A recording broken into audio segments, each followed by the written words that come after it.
All right, here we go. Welcome back to ROK Cup. So I got the privilege to go out and drive the track yesterday. So we thought we'd play a little bit of that hot lap that I did and kind of let you see what a driver's perspective is and things to look for as I went through this 0.8 of a mile 15 corner track. So and I got to drive as well, but I mean, obviously, you were in way faster, and you know this place a little bit better, so give us a lap here. Yeah, you're coming up, using the curbs a little bit, about a quarter of the car on it. Here's a really big sweeper. In the rental cart, you're full throttle through here, but the carts out there are just kind of burping the throttle. As you see, very long 750-foot straightaway. We've seen a ton of passing down here going into turn 6. Very late braking, late apex as you go. Let the cart kind of float up, but you immediately got to get back to the right to get through this turn 7 as you're going through turn 7. Turn 7 is a very wider turn than you think, so you can let that cart kind of float up. That sets up for turn 8. Honestly, a continual radius corner there, so it really is kind of one big corner. As you're going down to turn 10 here, which is a slight kink, not really using the curb at all there. Going into 11 here, which sets you up for this little bit of a short shoot that goes through this kink in 12. Kind of let the cart go up, float up high, but then you got to start working your way to the right side of the track to get through this turn here at turn 13, which we've seen some passing. 14 is much like the corner on turn 11, which is a continuous radius corner that sets you up for the straight away here where the start-finish line is, where we've seen some amazing finishes so far. Some absolutely amazing finishes here, and frankly, you know, there's so many parts of this track that have provided some fantastic racing for us, and you've got to give credit to Alan Rudolph and everything he's done to make this Speedsportz racing complex as racy, as exciting, as entertaining as possible. Yeah, it's great. And the one thing that I've really noticed about the track is how smooth the track is. Like, there's not not much elevation actually, and no elevation changes, but the transition of using the curbs isn't abrupt enough to really upset a chassis too bad. And not a lot of the curbs I felt like were being used. Like, they're there, but I didn't feel like that there was any necessary advantage to bouncing off of some of these curbs. Yeah, a couple of them, especially when you're going through 2, 3, those are being used. But a lot of the other curbs, I felt like you didn't really need to use them. Might be different in a race situation in a race cart, but yeah. So that was it. Alan, thank you for letting me get on the track. I tell you, the other thing I couldn't believe is how much rubber was laid down on that track. Oh, my goodness, yes. Unbelievable. I mean, the marble. So that's going to play, going 2, 3 wide like we've seen. The carts on the outside, for one, aren't going to have the grip because of the rubber out there. And two, they're going to pick that rubber up, which has an effect on that cart until they can disperse the rubber off their tires. But, all right, looks like we're going to go live here for our first final of the day, which is our ROK Micro. Tight race here for the points championship. Absolutely. Very, very close race between Alvaro Medeiros and Mauro Nario, who just celebrated his birthday yesterday. Yep. Might have a trip to Italy as a one-day late birthday present. We'll have to see. Yeah, there's a 37-point differential, and the way that the points work on the third race of the Florida Winter Tour Lone Star Edition is it's 36-point difference between first and second. So Nario's got to beat Medeiros by a couple positions. So, ideally, Nario's got to win, and Medeiros needs to finish third. If Medeiros finishes second, Medeiros gets a championship by 1 point and gets his ticket punched to Italy. Very, very glad you could join us on this cloudy but exciting Sunday here as we've got trouble for the 63. Again, very glad you could join us here as we get ready to crown some Florida Winter Tour champions. For Jason Larrea Media, alongside our producer, Brandon Hackers, I am Jackson Lambros, joined, as always, by Jason Ewers. And, I mean, Jason, it's what these guys have been working for all weekend long, all week long. All season long. All season long. This started back in January, at our first stop in Orlando. So, all that hard effort and time that you put in to win a championship is all comes down the line here. And this, what do they run, 12 minutes right now, I think? 14 minutes plus the 2 laps. So, within 20 minutes here, we're going to have a new champion. We were talking about it, nearly double the distance that we were running just a couple of days ago for the heats. Add in 63 2 minutes. did not make it. Heartbreak there, but it is all eyes on, a little bit of car ramped up further back on the start there. That's interesting. As there is a major shuffle here halfway through the field. Yeah, and we like to thank our sponsor, Orsalon Racing, very much. Thank you guys. We appreciate that, and you can see their carts up front quite often in all these classes. Oh, major trouble there between the 87 and the 50. Already getting a little racy out there. That's not even green flag yet. Haven't even seen the green flag. Wow. Got some people in chat here cheering on Alvaro Medeiros in chat. Gonna have our first roll call of the day for all 70-something of you joining us here for free coverage on the ROK Cup YouTube channel. Where are you joining from? Who do you have for this heat? Who you cheering for? So glad you could join us here throughout the entirety of the Florida Winter Tour. It's time to put everything else in the rear view mirrors and set your sight on the final. Still some shuffling up here in the field. Oh, we do have a card out down here. Oh, that's Shep. No. Ah. What a bummer. We interviewed them yesterday. Oh, what a bummer. Waved off. So interesting too. Everyone's got new tires on. Right. So that's gonna cause a little bit more grip in these carts. Better racing. Yeah, that was just a kerfluffle. A kerfuffle. Yeah, from the beginning. So we'll see what happens here. So Mario Nario, Alvaro Medeiros is our main battle, but it has been all eyes on the 29 Brody Stoffel. Ran a little bit in ROK Cup, hasn't had great results nationally until this weekend. He's had time here at Speedsportz previously, and he's used that to propel himself to the front, get his first ever national heat win on Friday in a absolute drag race against Mario Nario. Won the pre-final. He'll be leading us on. Good.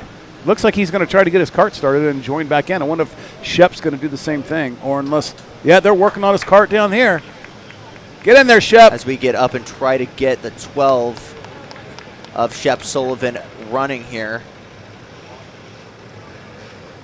The Benny cart there warming up those rear tires. They got that engine fired, and he should come out. Looks like there's more issues here for the 83 as well, working into the turn 14 hairpin. I think he's just waiting for the carts to go around. There he goes. All right. Yay! I love that. All right. Looks like we got a full field. Everyone is good. One more being rejoined over there. Is that the 63 just 63 having some once issues? again. Yep. And his just does not like to idle. That right. That's like a thoroughbred ready to run. Need to keep it moving to keep it running, right? Yep. It's like a Ferrari. It doesn't like to idle, but boy, when you let that thing get up on throttle, it likes to sing. So, Brody Stoffel, Mauro Nario, IX Capitan Garduno, Zev Goldschok, Alvaro Medeiros, Aiden Go, Mason Brody, Dutch Westbrook, Max Santana, and Samuel Chaveri will be our top 10 as we get started here for real this time. Shep Sullivan, son of the other half of Vassar Sullivan Racing, here to get his racing career started in ROK Micro. Here is the checkup for the start. We've waited so long to get things sorted out. We got another cart back there. Checkups further back. We're going to go anyway here. First final is underway. Brody Stoffel will lead us to the inside. A little bit of pressure from Medeiros behind the field. Big. Major lawn work there into turn number 6. A couple cars refired, but it doesn't take too long for us to get carnage. It's the 27 of Micah Porter. I think he might have got into one of the other number cars. 6. It's the 6. It's Samuel Chavieri who rolled off 10th. Ouch. It looked like Shep was involved in that as well, but he worked through on that. But looks like Stoffel's got a good little gap there on, is that the 50, the 99 of Nario? But okay, we got to keep an eye on here where Medeiros and Nario are. So very interesting situation, but we've seen how fast the top can change. Yeah, so especially yesterday with Katalski, comes from 10th, oh my goodness, all the way to 2nd, and really made that big push with 1 lap to go. When you've got time and you've got tires, you are absolutely able to make that move. Brody Stoffel once again leading a pack of Orsalon Racing, our sponsor for this event, running 3 carts behind them. Absolutely freight training. The Orsalon boys already getting at it there. Yeah, I tell you what, I know it's an Orsalon team here, but my heart kind of goes out for Stoffel because if you look at his helmet, he's got the GOAT Little Michael Jordan on his Do we want helmet. to get the GOAT discussion? I feel like You better not even start 23 with me. or 24. It's just so dependent. LeBron! You've got a lot of people. Oh. Chat, who's your GOAT? This is vital. I need chat's answers right now. I will turn this microphone off and walk out of here. He gets insanely passionate about basketball here. Stoffel still leads the Orsalon guys with 10 minutes to go, starting to get the drafting effect here in the run into turn number 6. Still no takers, though, into that major braking zone.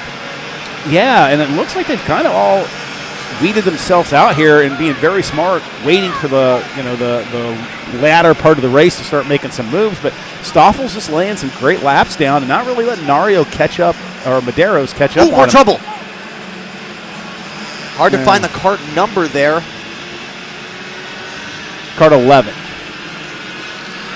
As we're trying to tell you guys at home who that is, but it has become once again a 3-cart breakaway. Mauro Nario and Alvaro Medeiros are 2 championship contenders here for the Florida Winter Tour, leading the newcomer Brody Stoffel. Good run here from Medeiros through 1, 2, and 3. Are we going to see maybe a late lunge, a look to the outside from Alvaro Medeiros? Still no moves here, but great momentum carried into the backstretch. Yeah, and I just don't know if Nario knows how close he is, and if he's figured out the math and what has to happen. You know, because right now this isn't good for Nario, and even if he gets around Medeiros is still going to win. Right, small shuffle further back there. Max Santana trying to get around AX Capitan Garduno. Couldn't get it done, though, so 23 stays in P4. Had a look out, tucked back in, so it's just like we saw yesterday in the pre-final. It's kind of these different triplets of carts right now. First, second, third, then fourth, fifth, and sixth going at it with Garduno, Santana, and Francisco, and then you have Westbrook, Hayes, and Brody going at it just a little bit further back. Lap number 3 in the books. Still at bay. Medeiros keeps Brody Stoffel. Slight time improvement from Capitan Garduno as he tries to work his way into this discussion, break away from those other 3. Still Brody Stoffel holding off the 2 Orsalons of Medeiros and Nario. Are we going to see any moves this time by? No, they're playing very smart racing up front. So here we go. This is another good battle that we have, 4th, 5th, and 6th. A little bit of a look to the outside there from Santana in that Ayrton Senna yellow and black stripe colored helmet. Tried getting a position, actually lost it, and Mason Brody, I believe, went through there. Or excuse me, no, that's Liam Francisco in the 14 now. That makes the meat of that sandwich.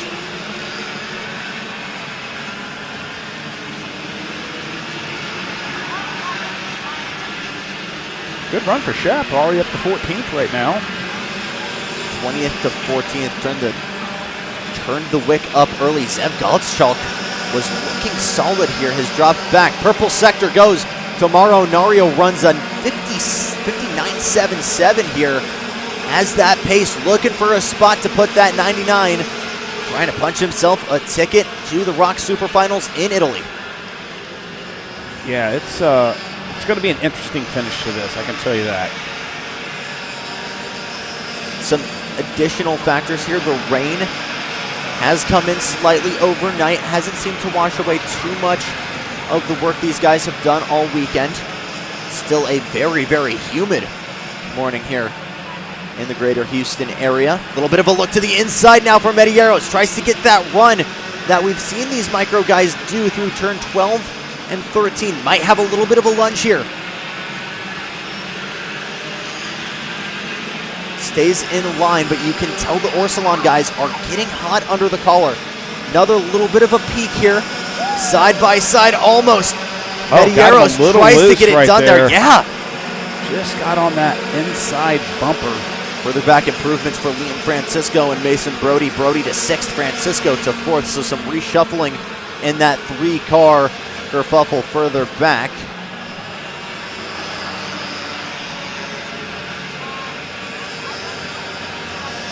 I really hope Brody does get on the podium just so I can get the story on why we've got a 7-year-old wearing a Michael Jordan helmet. Because he's the GOAT. I know he's the... And I agree he's in contention. We're going to put a pin in this. Dude, LeBron's not even top 3. I could literally say scoreboard right now and go compare the points. Because he's 53 years old. Mike could have played until he was 53. And then he would have had numbers that would have not even been achieved by anybody. That's true. That's entirely true. He's too young. Okay. My wife is loves Luka. So our producer Brandon Hacker hard pointing to Luka, which is entirely fair. I would go Jordan, Kobe. Maybe LeBron at 3. I don't know. Look to the inside, and of course, as we start yapping, we've got a lead change here as Alvaro Medeiros gets that pass finally done on turn 6. Simon Jack Racing saying, mics are on. We know. We like a little bit of banner in here. There's not much going on the track It's the right Jason and Jackson podcast, and there's also a car race going on. Yeah. And we even got the face cam. What's going on, guys? Still a 3-car freight train, but now you can call it a Stoffel on Orsilon sandwich right now as Stoffel gets pushed down to second. Nario tries to find some real estate to get it past. Can't get it done. So, 4 minutes on the clock. Medeiros now leads Brody Stoffel in second. Nario stays in third. If we have a flip of that order between the two Orsilon guys, should be Mario's championship by, I believe, 1 point is what we were talking about before we went on air. Yeah, so the situation that has to run here is Nario and Medeiros need to flip. So Nario needs to be first, Medeiros needs to be 3. That's the situation, then the championship goes to Nario. But the way it sits right now, Medeiros has this one, and looks like he's not going to give it up easily. Got some big supporters for Alvaro Medeiros in chat. Some big support as well from Simon Jack Racing for Brody Stoffel, and most importantly for you, Jason, we do have some support from Julie Johnson saying MJ is the GOAT. Thank you, Julie. If you come to Vegas, I'll buy you a ROK t-shirt. There we go. Supporting me.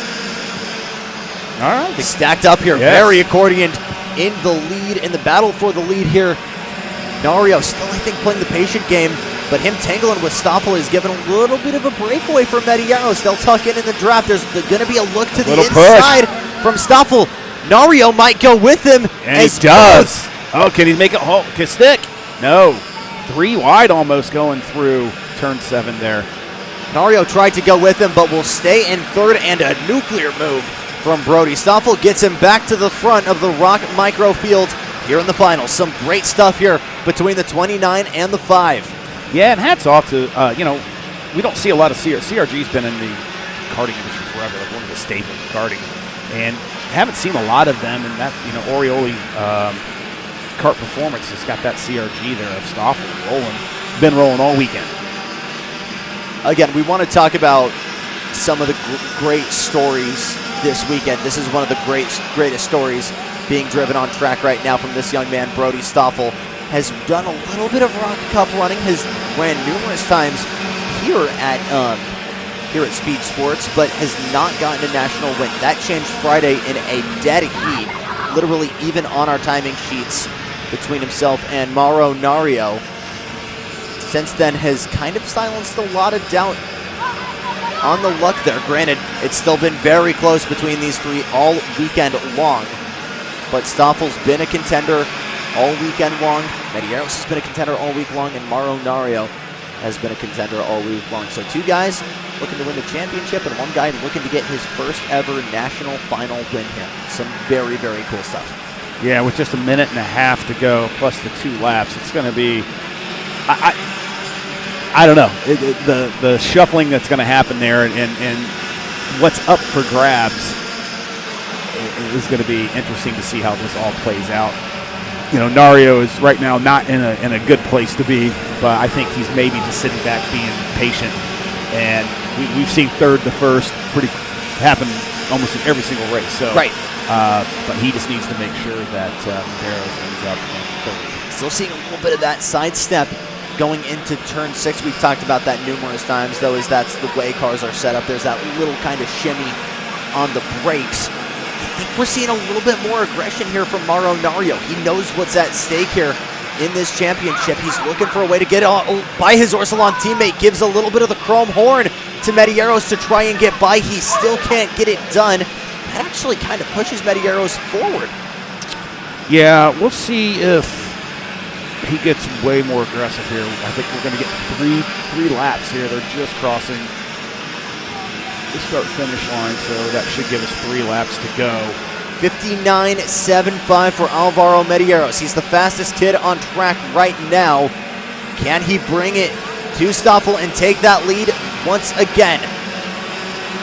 Onto the back straight, right to the bumper. Staying patient. Staying very, very patient. Outside of this, Francisco leads go. Brody, Santana, Capitan Garduno, Zev Goldstock, and Trey Sanders moves forward to round out your top 10. Still all eyes on this battle for the podium. Numbers starting to climb up here. We want to thank all 100 and something of you tuning in for free coverage of ROK Cup on YouTube. Want to thank you guys for tuning in and making sure you hit the like and subscribe button for ROK Cup USA so you don't miss a single minute of ROK Cup action wherever and whenever we are bringing it to you. Well, it looks like we added some time back. Interesting. They didn't start the clock like we saw yesterday. So they started the clock on the green today. So due to the tightness of the schedule we're running, so we're going to get one more run. A little more flexibility today, though. Right. You know, we have a lot of time in the schedule to make up. So giving them all the track time that they need, which makes it for better racing for us. Further back, Mason Brody getting past Aiden Go, moving his way into the top 5 as we are seeing Stoffel defend heavily here against Medeiros. Took it to the middle of the track, couldn't get it done. I cannot believe how far that top trio has checked out from the rest of the field. I mean, it is 9 seconds. Yeah. I mean, unbelievable.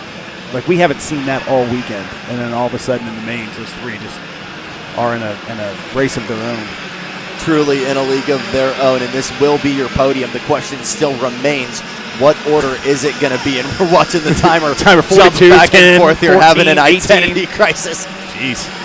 Medeiros running a little bit wide there through turn number 3. I think he's trying to run it wide, carry a little bit extra momentum, and then maybe try to chuck up the inside. We know a pass in turn 4 is possible, but it definitely requires a little bit of courage. Yeah, he's got a lot of top end. He's got more top end than what Stoffel has. Stoffel's just so good through the middle section of the track that it's really hard for Medeiros to get close enough going down 5, that long straightaway, to be able to make a move into 6. But he's just setting them up right now is how I feel. And then Nario's probably back there waiting for that move to happen to sit there and pounce on it. Right. A little bit of spacing now between Nario and Medeiros. And to pass on Stoffel here will certainly put the final nail in the coffin in this championship battle for ROK Micro. 2 to go. 2 on the clock. What can Medeiros and Nario throw at Brody Stoffel? Oh, good corner right there for Nario. Carried a lot of speed through turn 4 into 5. And this is where we're going to potentially start to see some things out driving. Still single file working through this middle sector.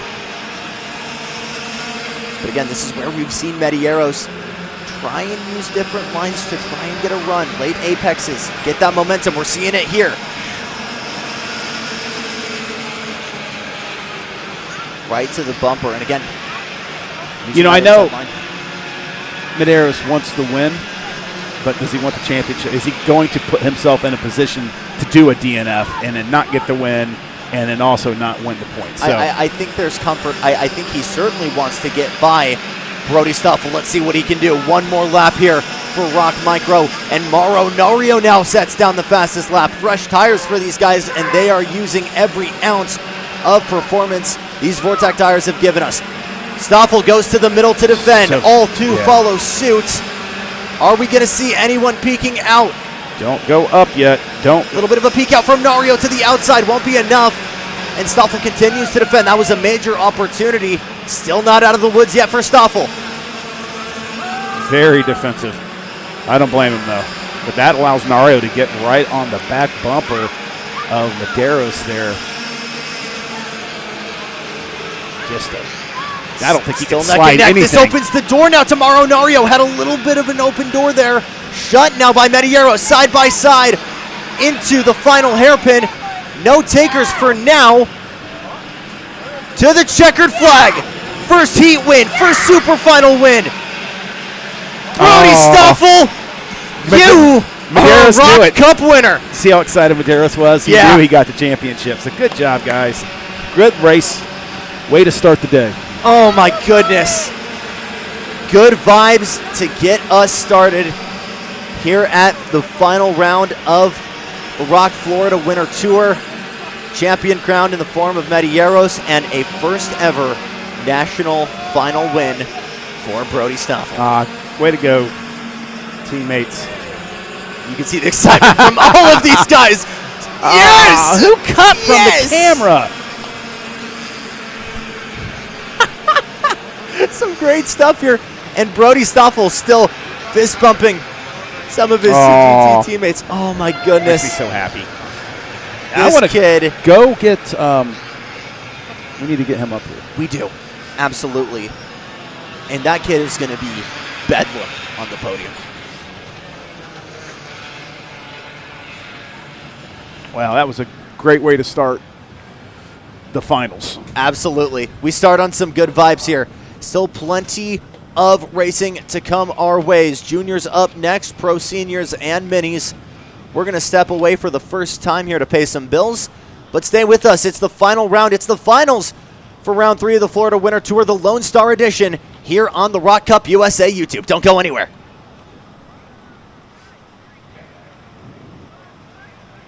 "27 years ago, Bill Wright began the Florida Winter Tour to break up the slow winter months for karters, and as the word spread, the tour grew. Importers, teams, manufacturers, and drivers alike all came to Florida to prepare for the upcoming season. One weekend became 2, and the fun became serious fun. Since then, the karting season has started with the Florida Winter Tour, where teams compete to establish dominance for the coming summer. Drivers from all over the world look to make their name and leave their mark on the national scene, much like Pato Award, Enzo Fittipaldi, and others have done in Florida Winter Tours of the past. The original Florida Winter Tour, the series that made karting a year-round sport in North America and where tomorrow's superstar drivers are discovered. 27 years later, you can still go karting and have some serious fun. Are you ready to join the action?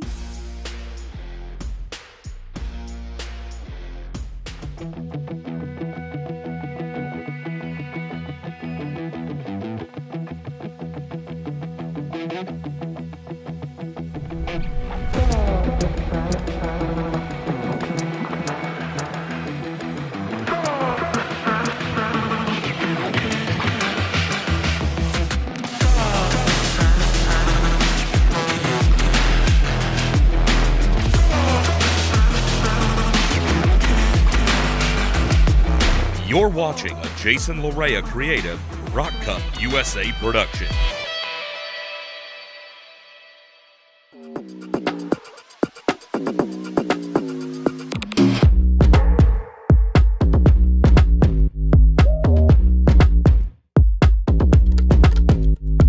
As they enter into the acceleration zone, green flag flies. We are racing. Big slide farther back in the pack. Couple of micros going a little bit slideways, but they're going to hold it together. Pressure from Luca Besseril. Besseril, look outside for speed. Now down into turn 4. Got it. This position going to go to the inside of turn 1. Got it. The lead of it. Whoa, cross back, crossover. I don't think battling each other is the way to go right here. Oh, almost a little bit of a squiggle there for Trusho in that purple car. Here comes Delbon to the line. Look at him, he's so excited.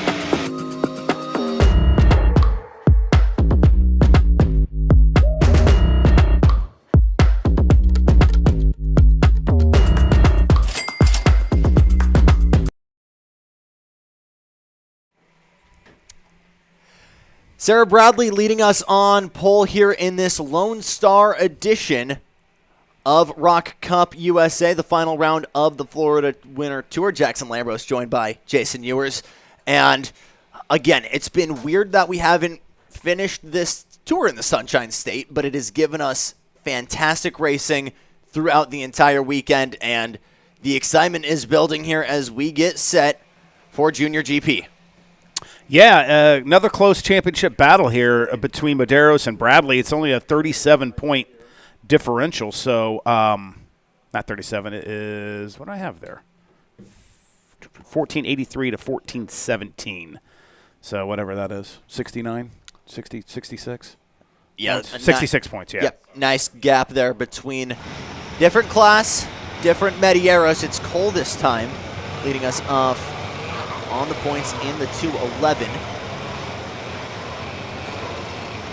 And what can Sarah Bradley, excuse me. Of the Radford. Who got the Radford. That's yeah. why I'm getting that confused. Yeah. By the way, in chat, let us know what you guys are thinking of the live Jackson-Jason reaction here in the corner as we get set here for finals for GP Juniors.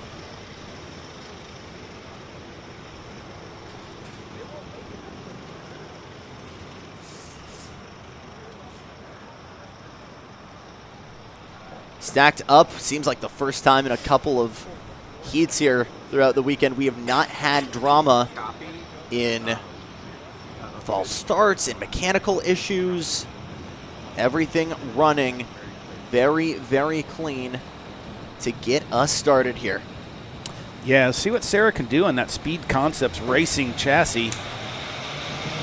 GP Junior final. Big crash. The big kahuna in turn number 6. Oh! 5-6 cars collected. The 205, the 287. Everybody rushing to get themselves untangled. Started out in that inside row. That was Shermer and Sarah Val. I don't know who else was involved in that, but that is going to allow for quite a bit of a gap for that first group over the rest of the field. But man, that was, I think, only one car is out. We've seen some gnarly crashes. That felt like the highest number of collection in numbers across the stripe for the first time here. Bradley leads Vanchev, leads Cole Medeiros, leads Eli Steinberg, and there in 5th, rounding it out, is Tristan Murphy. Still a 7-car table right now for the battle. A little bit of a move to the middle from Bradley as she defends from Vanchev. Vanchev comes to the inside. Big wiggle in the middle there as they go for 3rd here. But now Vanchev with a smooth move on the outside snatches that lead from Bradley and gets thrown to Cole Medeiros. High action to get us started here in the ROK GP Junior final. Last run in a while with a trip to Vegas, a trip to Italy on the line here.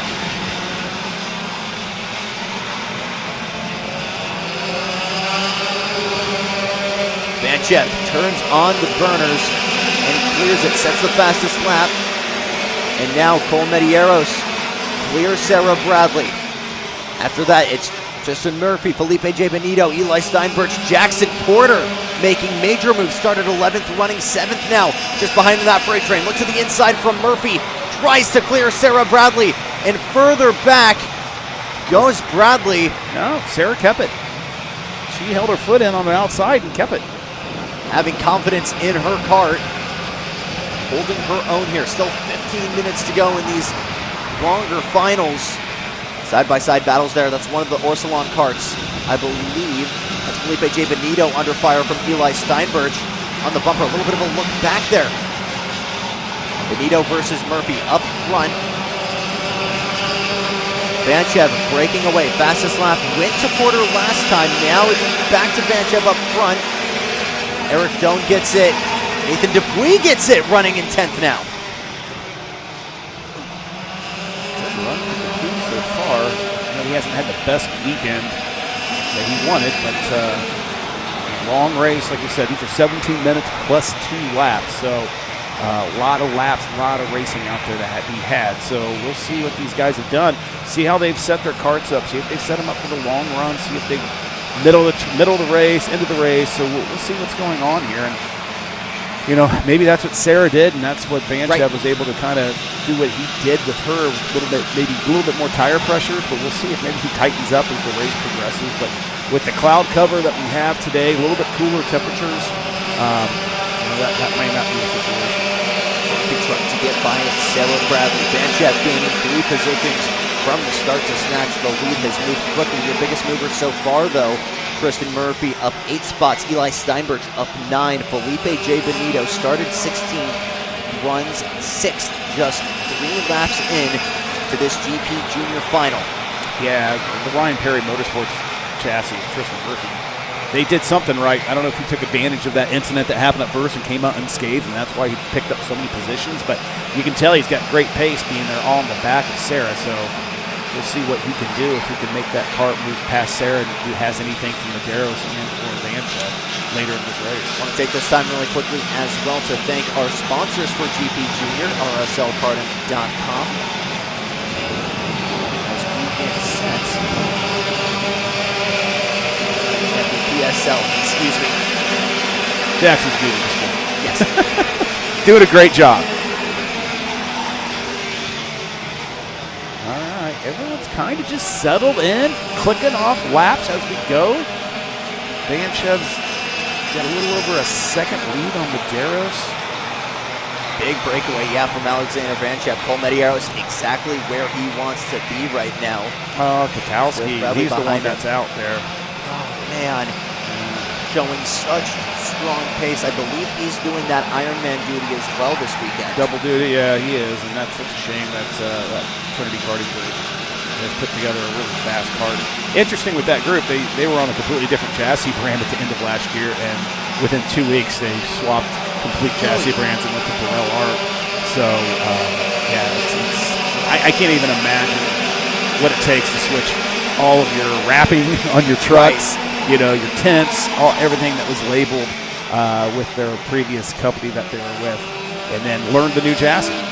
So very interesting. But they've done a great job. They've had great support with PSL, helping them get themselves caught up and up the pace as fast as they can. But looking here, looks like Sarah's kart's starting to come in a little bit. She's closing that gap on Medeiros.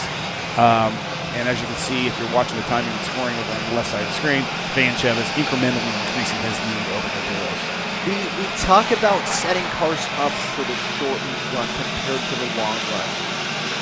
When you're in practice, I'm sure you're obviously setting things up differently for qualifying or for the heats compared to the final. What are some of the differences, though, when you're setting a car up for a long run? The main thing is tire pressure. Yeah, you're starting to lower tire pressures as the cart's going through and building heat in those tires. The tire will actually grow with the pressure. So, it makes a huge difference. I mean, it really does. It's surprising, people who haven't experienced it, but I mean, it can make a 3 to 4 tenths difference on the chassis and how it handles. And we see that in all forms of racing. Right. You see it in NASCAR, you see it in IndyCar, you see it in Formula One, where they have different tire pressures and how they go out.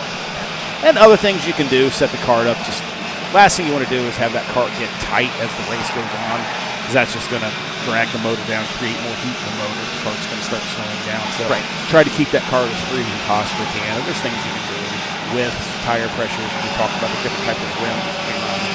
Less caster, more camber in the cart, just get the cart to turn or less input in the steering. So a lot of things to do. But again, the engineers in these chassis have been in this industry for such a long time. They know how this cart.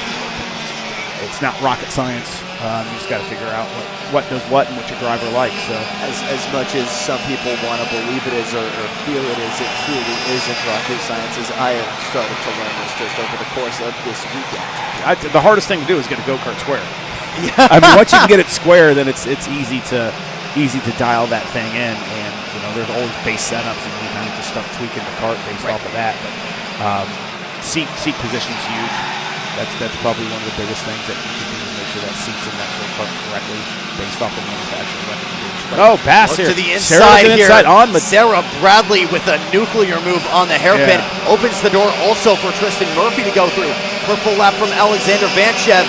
But now in his mirror, Sarah Bradley with a head full of steam trying to close that gap and get her win here in Houston. Yeah, and let's see what scenario needs to happen. So I think it's going to be a win over Vanchev and at least a couple positions. I think first over second isn't going to cut it on its own. Yeah, so if she wins, it's 531 points. And then if, let's just say, Cole finishes third. That's 460 points. So that's 71-point differential. That gives her enough to win the championship since it's a 66-point gap. So that's going to be just, or, you know, she finishes second at 495. And it looks like Cole would have to finish fifth with 428. That would give her enough points to cover that 66 efficiency that she has right now. But right now, she's probably got her eye set up on Alexander Vanchev, and I don't know. We'll see right there. There's a little over a 2-second lead for Vanchev. We'll see it now that she has nobody in front of her if she's going to be able to close that gap down and start chasing Alex. But the best thing that she can do right now is have Cole come up and help push her, so she can just work together as a team at this time and try to catch Alex. But Alexander, but we'll see what they can do. Bradley where she wants to be over Cole Medeiros, but it is still not going to be enough as they run to take that championship lead at the buzzer. 2-second gap now separating Vanchev and Bradley, and it does not look like Cole Medeiros is going down without a fight as he has stayed in lockstep with the 258.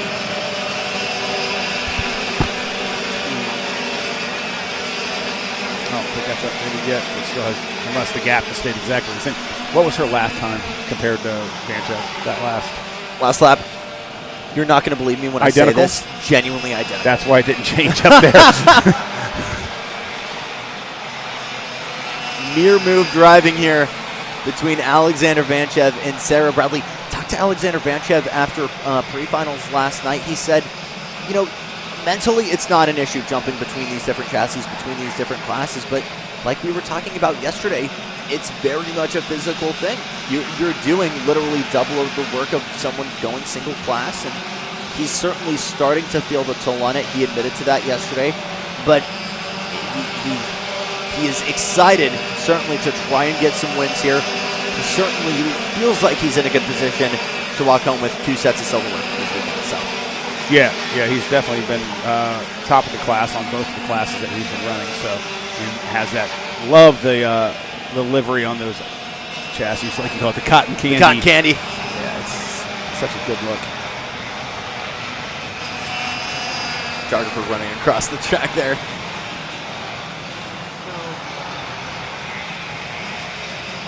Still plenty of racing here in the GP Junior Final. Vanchev with a second and change lead over Sarah Bradley, slowly starting to reel in that lead, but and if she cut into a 10th that last lap on Vanchev, so just under 6 minutes plus that 2, so we have about 8 minutes, a little less than 8 minutes of racing left out here, so plenty of time.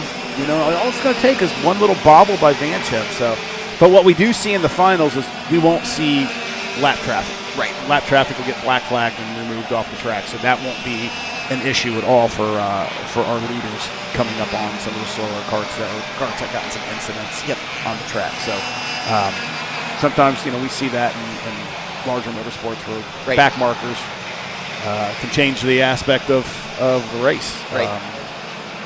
Bradley still trying to close the gap to Alexander Vanchev and chip away at that lead, but is followed in lockstep by Cole Medeiros and Tristan Murphy. Another factor we haven't really talked about, first day we've had full cloud cover. It's certainly more humid than yesterday, and that throws a little bit of a wrench in the gears of setups as Cole Medeiros goes purple. Yeah, Sarah just clicked another 10th off of Vanchev's lead, so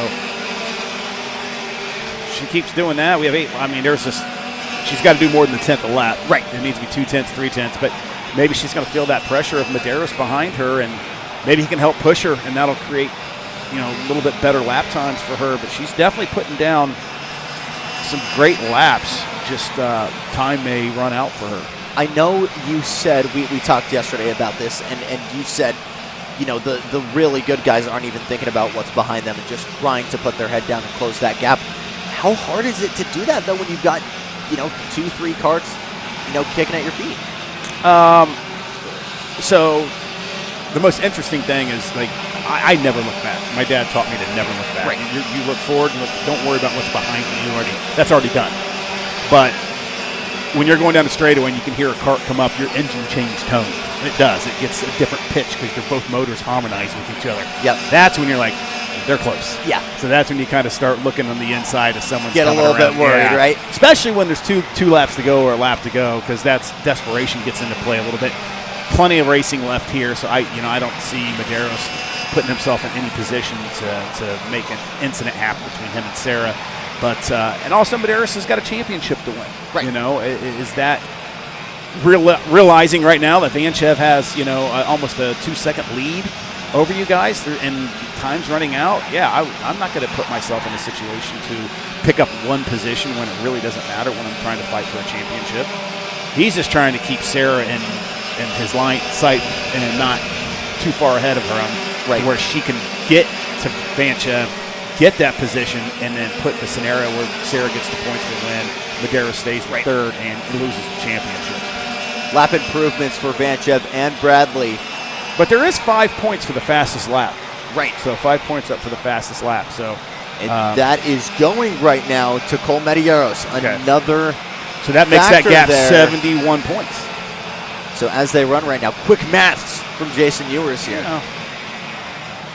But Alexander Vanchev improving 52.71 last time by Sarah Bradley, 52.72. Yeah, that's why I went to a 1.9. Yeah, it's game of centimeters between these two right now. And even on lap time this time by lap number 16, both carts going 52.83 exactly. Yeah, I would have loved to see them all together. I like, congrats to Vanchev for running a great race, but all these carts are so equally matched. Like, we talk about the parity of this, and hats off to ROK for building motors and a tire that doesn't really fall off.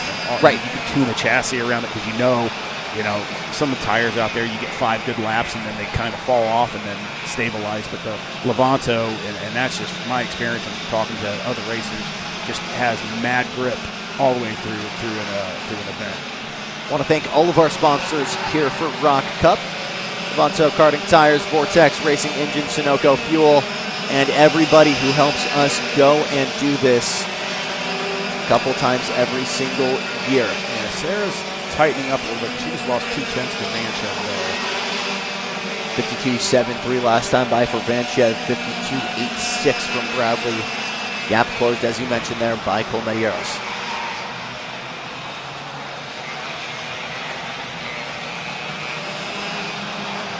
Yeah, I mean, we're stuck, the second, third, and fourth battle for second is the closest thing that we have on track. We would show you something else if something else was going on, but the back of the pack's pretty much just spaced out. Very it looks like you have a little bit of a close battle there between Doan and Dupuis, but that's it. I mean, everyone else is kind of gapped by a second and just kind of on islands of their own.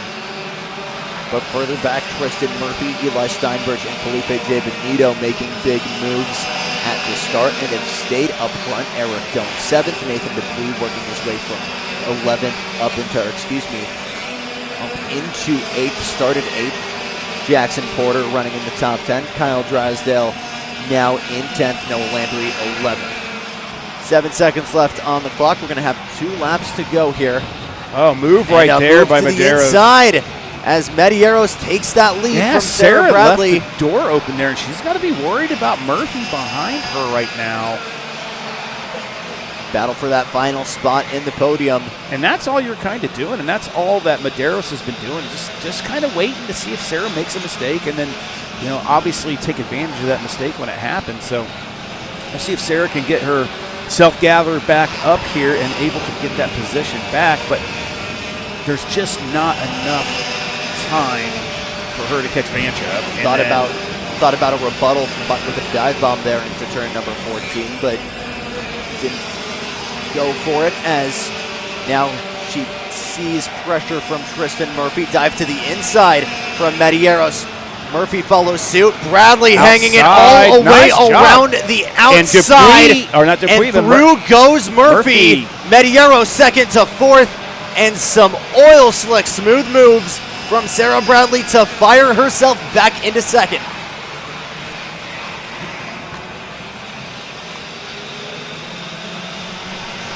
I still don't think that's enough. So second's 495, fourth is 443. He has the 5 points, so that's 448. So that's not 50, that's 47 points. It's not enough. Even if Sarah gets fastest lap. Regardless of what happens here, as Medeiros still has that purple lap, gonna get one more opportunity here as they went by to the white flag. And again, this is me doing math, people. So until you see official results, this is just all hearsay. Putting asterisk in everything we are saying. And then here. everyone's got to pass tech too. Right. I mean, you got tech. He could be. I mean, there's a lot of things that could happen. I'm sure that they're right in line with the rules and everything. I don't see that any different. But yeah, keep that in mind. Checkered flag flying out for Alexander Vanchev. Still plenty of racing to go, but this is going to be a very solid start to this young man's Sunday. Wins the final for GP Junior here at Houston. Bradley takes it over Murphy and Medeiros. You can assume that it's Medeiros that has just punched his trip. I don't think he knows because he didn't have much. Double check. Yeah, he didn't. I don't think he knows. He didn't have much emotion there when he crossed the finish line. But absolute excitement there as Vanchev power slides that 206 in victory. And the Cotton Candy 206 of Alexander Vanchev still has plenty of work ahead of him. But again, a high energy start to that young man's Sunday. Yeah, and congrats to Vanchev and RPG for a win. Really not contested at all. A little bit there at the beginning, and then he kind of just settled in and slowly, methodically just pulled away. Battle in ROK GP Pro between Ryan Norberg and Nash. Yep. In GP Pro when we get back. It's time to what? It's time to pay the bills. We'll stay with you here, but we're going to take a break. Don't go anywhere. It's ROK Cup USA with the final round free coverage of the Florida Winter Tour here on the ROK Cup USA YouTube channel.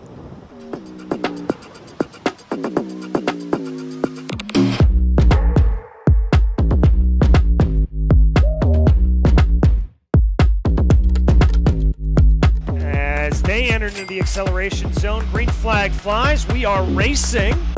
Big slide farther back in the pack. Couple of micros going a little bit slideways, but they're going to hold it together. Pressure from Luca Besseril. Besseril looks outside for speed. Now down into turn 4. Got it. This position going to go to the inside of turn 1. Got it. The lead of it. Whoa, cross back, crossover. I don't think battling each other is the way to go right here. Oh, almost a little bit of a swiggle there for Trusho in that purple car. Here comes Del Bon to the line. Look at him, he's so excited.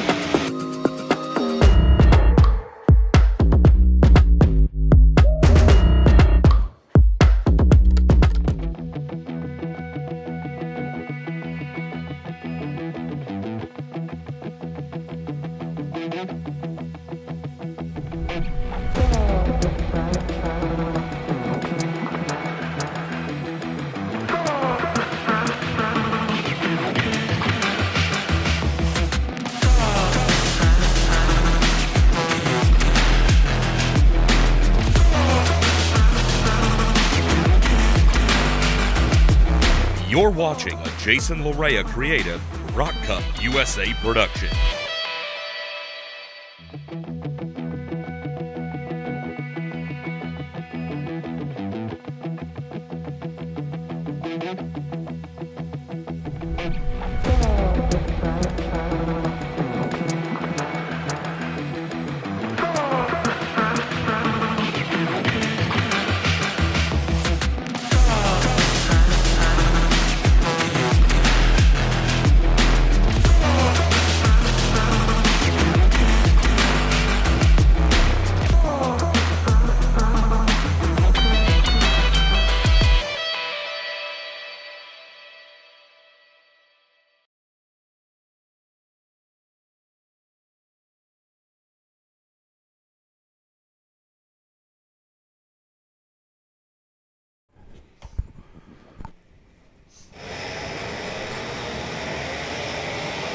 All right, we're back.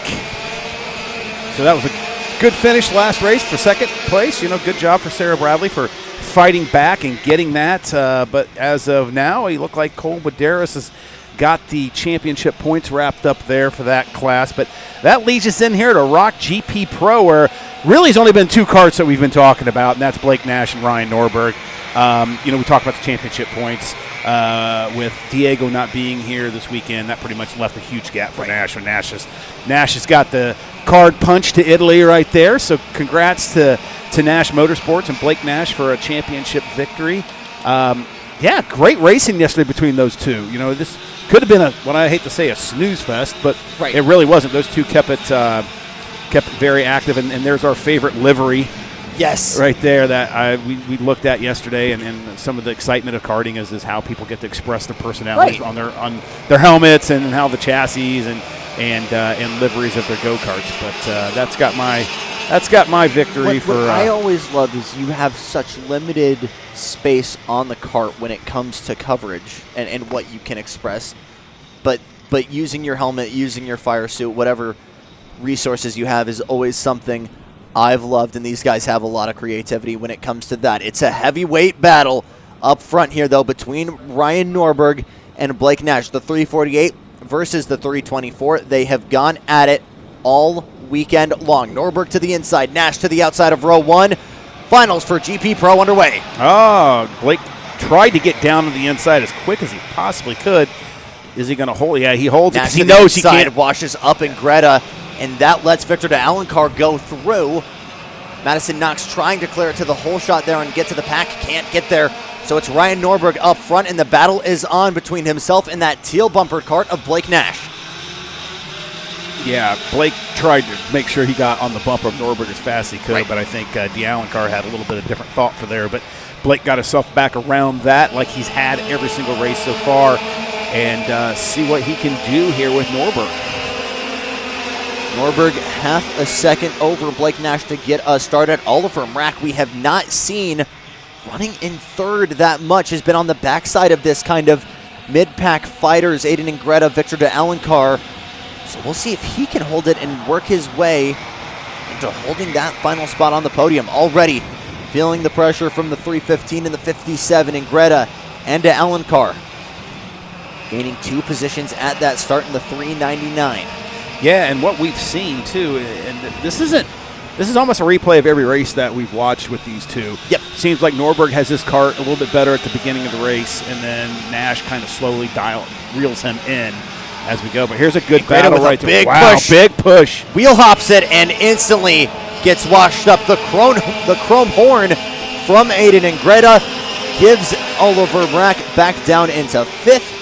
Yeah, that looks like there may be a push-down penalty on that one, on his front bumper. It looked a little aggressive, and I'm looking at it right now, and that thing seems to be wobbly and down. So you can see it because of how much it's kind of dragging on the floor more, right? And how bobbly it is. It's kind of wobbles around. So I showed you yesterday that one cart they had one, and definitely noticeable, and that's a 5-second penalty. So the problem is sometimes you don't know you have it. Exactly. And if I was aware that I had a 5-second penalty, I would definitely be pushing harder to try to get as much gap as I can. But I could be wrong. So his bumper could just be like that. But, it looks a little suspect. That being said, we do have state-of-the-art facilities here at Speedsportz Motorsports Park, giving us the opportunity to show penalties. Shout out, Shane.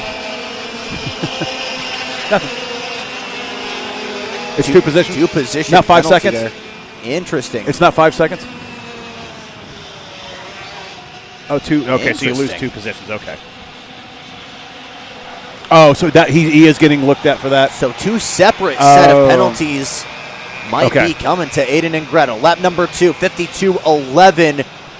Perfectly matched between Ryan Norberg and Blake Nash.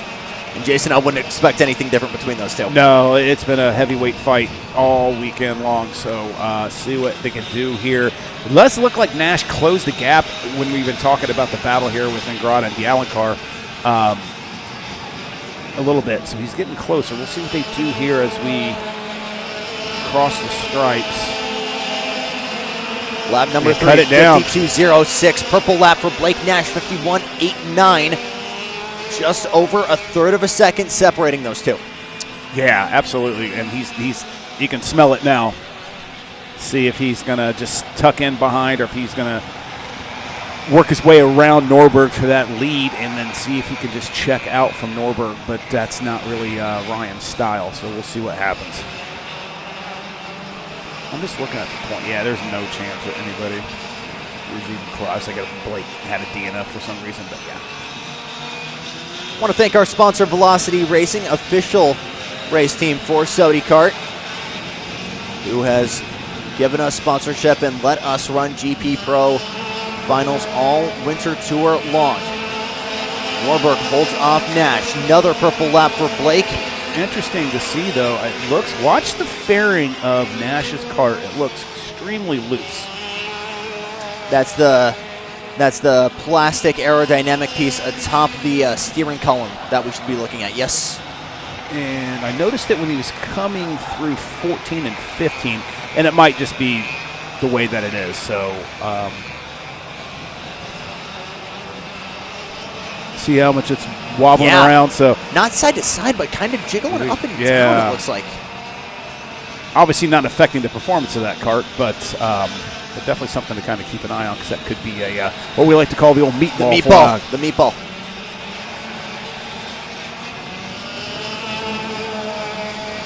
Hey. 130 people and change.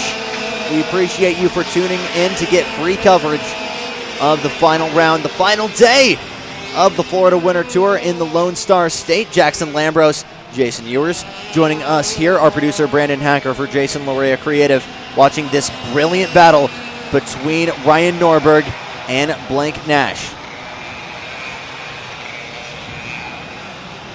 51.81 last time by the stripe for Ryan Norberg. 51.82 from Blake Nash. Four-dimensional chess at play here between these two young men.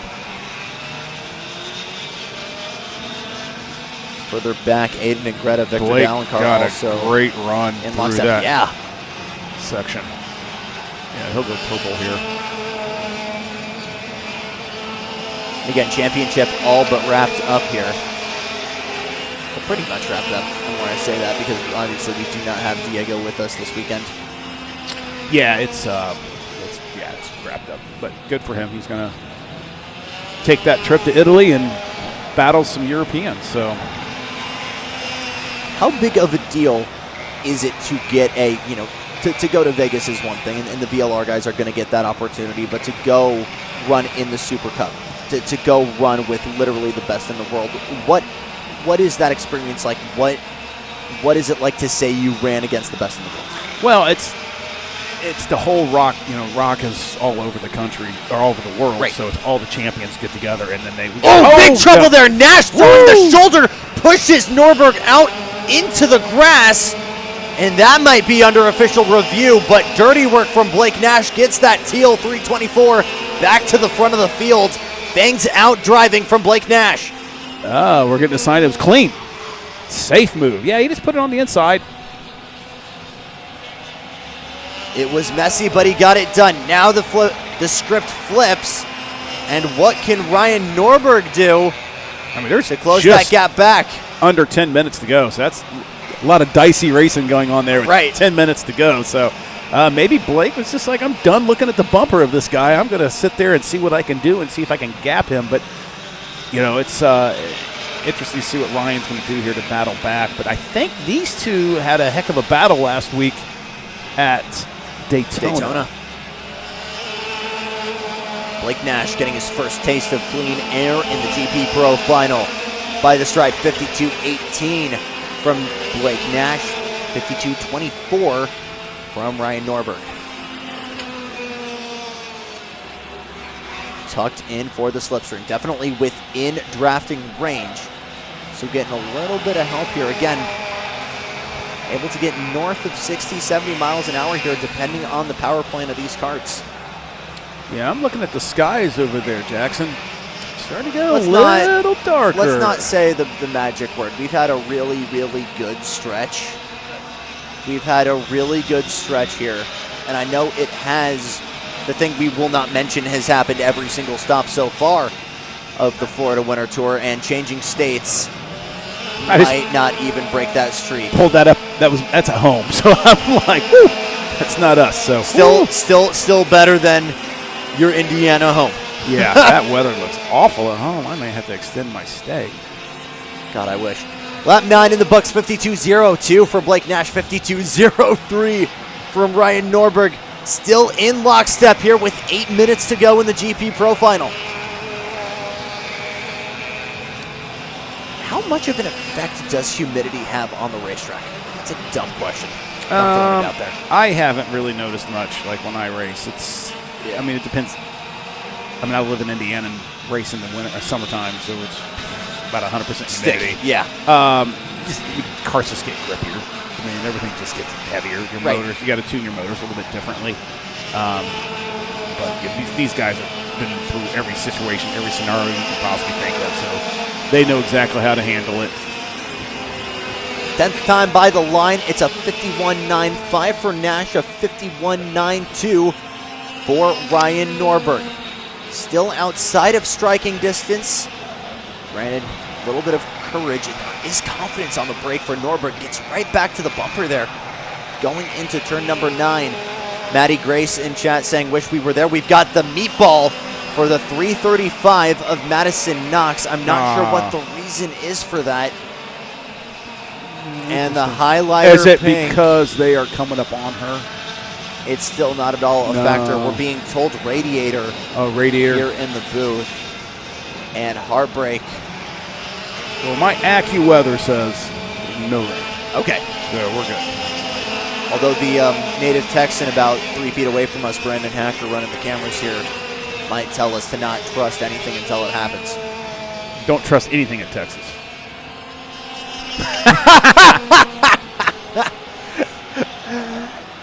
Maddie Grace in chat, we wish you were here as well. Hope to see you in some ROK Cup action throughout the rest of the year, as we've still got plenty of stops here to go in 2025. But we were talking about getting your ticket punched to Italy. Yeah, it's probably one of the best experiences you could possibly have, and especially to be able to run on that track that they're running on over there. It's going to be an experience, and you're running with factory, and you get, it'll be a cool experience. I would love to interview, Blake when he gets back from that, right, and hear about his experiences, and all the drivers that get to go over there and participate in that, just to kind of hear about their experiences and what they thought. And racing in Europe is you think this is elbows out. It is crazy over there.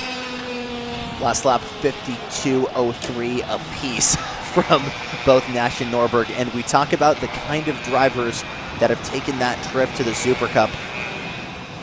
It's the guys that would go on to race at Thermal this weekend in IndyCar, race in China. We've got that pass actually under review earlier on between Nash and Norberg. Originally ruled as a clean pass, but racing officials taking another look at it, saying maybe not.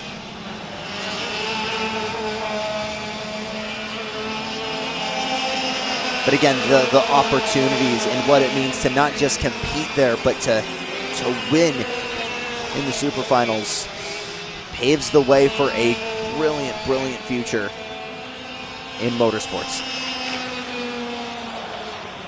Nash right on the bumper of Ryan Norberg, trying to defend. Or Norberg on the bumper of Nash. That's what, yeah. It's been a long weekend. It has been a very long weekend. And we got to enjoy a little bit of rental car action last night.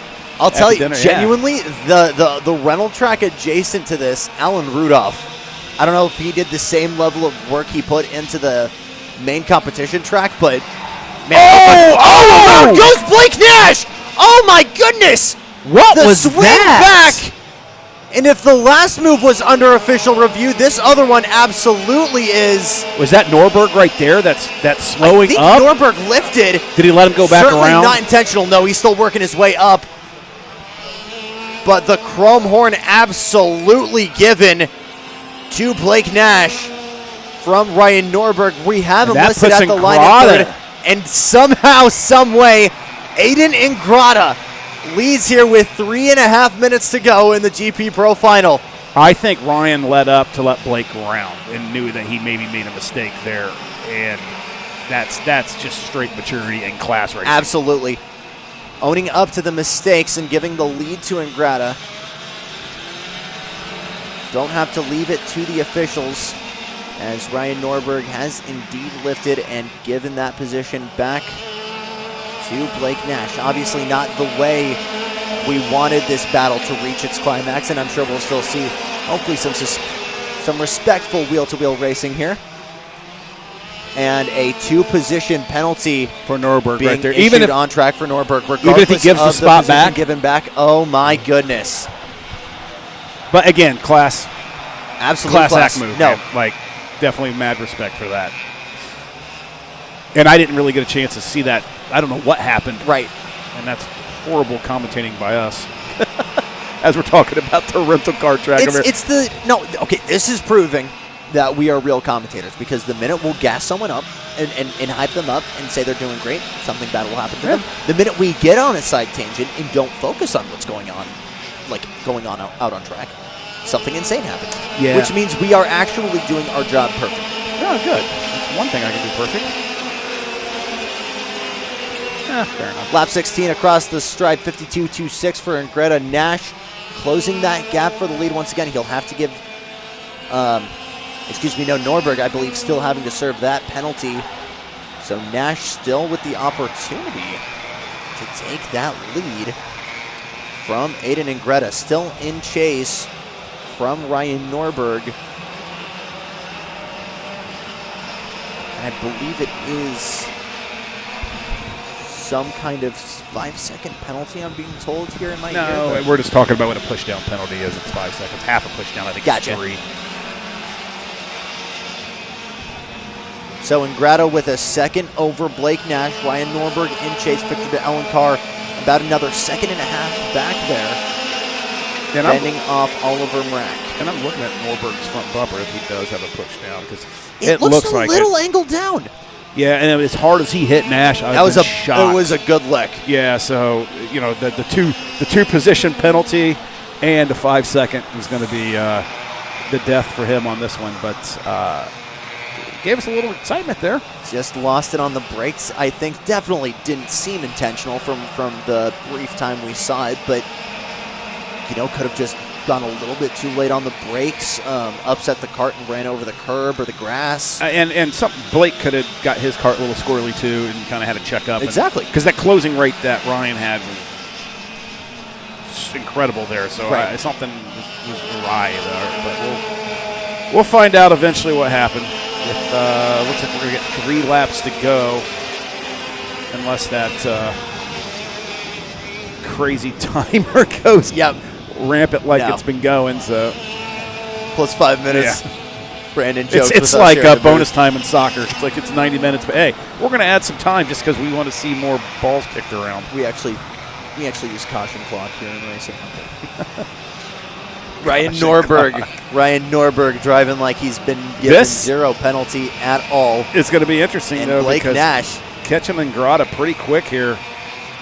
Aiden Ingrata just grabbed the popcorn, watched Nash and Norberg throw haymakers at each other, then watched the two collect, and has taken that lead. And he's got 2 laps to hold it. What's our time differences between Ingrata and Nash? Let's see right now.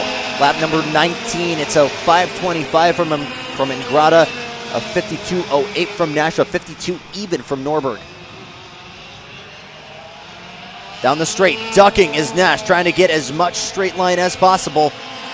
Closer to Norberg than he is to Aiden.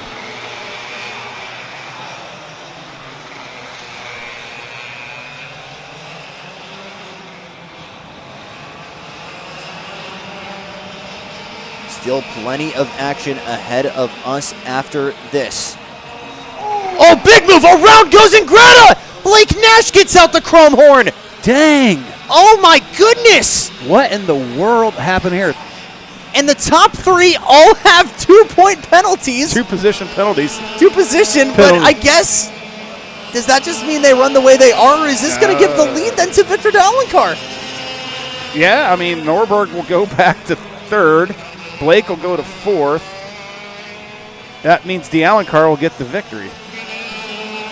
I don't, well, yeah, because Ingrata just got punted and got further back. Oh my goodness. White flag is out. Whew.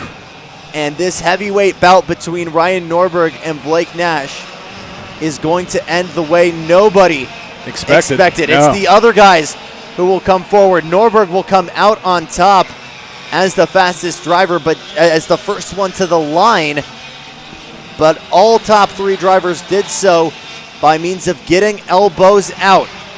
Yeah, I'm going to be curious to see what the scale line is going to be like. Yep. I'm going to poke my head out here in a minute and see if there's going to be the heavyweight battle continues in the scale line. But yeah, whoever thought about putting high testosterone level race just in karting, and then we're going to all put them together in a tiny little line at the end of that. Well, another group we've seen getting aggressive has been the ROK Micros. Cooper Lorenzo Lopez leads them off for their final when we come back. But first, we got to pay the bills. Don't go anywhere as we continue to give you free coverage. We're not going anywhere because we're going to continue giving you free coverage. We're going to watch the scale line here and see what happens. Actually, yeah, and we obviously have this big Levanto bridge. We'll see what the reaction is. We Nash? wish we had a roaming camera here. Back out camera. Oh, there they are. Oh, shaking hands. That's good. Yeah, no action, guys. No action there. Some respectful words, it seems so far, between Ryan Norberg and Blake Nash. Obviously not the way either of these two young men wanted this bout to end.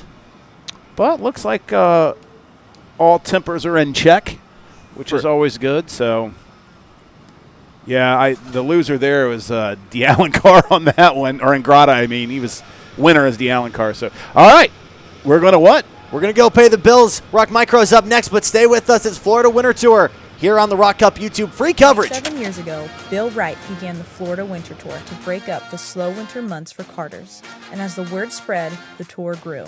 Importers, teams, manufacturers, and drivers alike all came to Florida to prepare for the upcoming season. One weekend became 2, and the fun became serious fun. Since then, the karting season has started with the Florida Winter Tour, where teams compete to establish dominance for the coming summer. Drivers from all over the world look to make their name and leave their mark on the national scene, much like Pato O'Ward, Enzo Fittipaldi, and others have done in Florida Winter Tours of the past. The original Florida Winter Tour, the series that made karting a year-round sport in North America and where tomorrow's superstar drivers are discovered. 27 years later, you can still go karting and have some serious fun. Are you ready to join the action?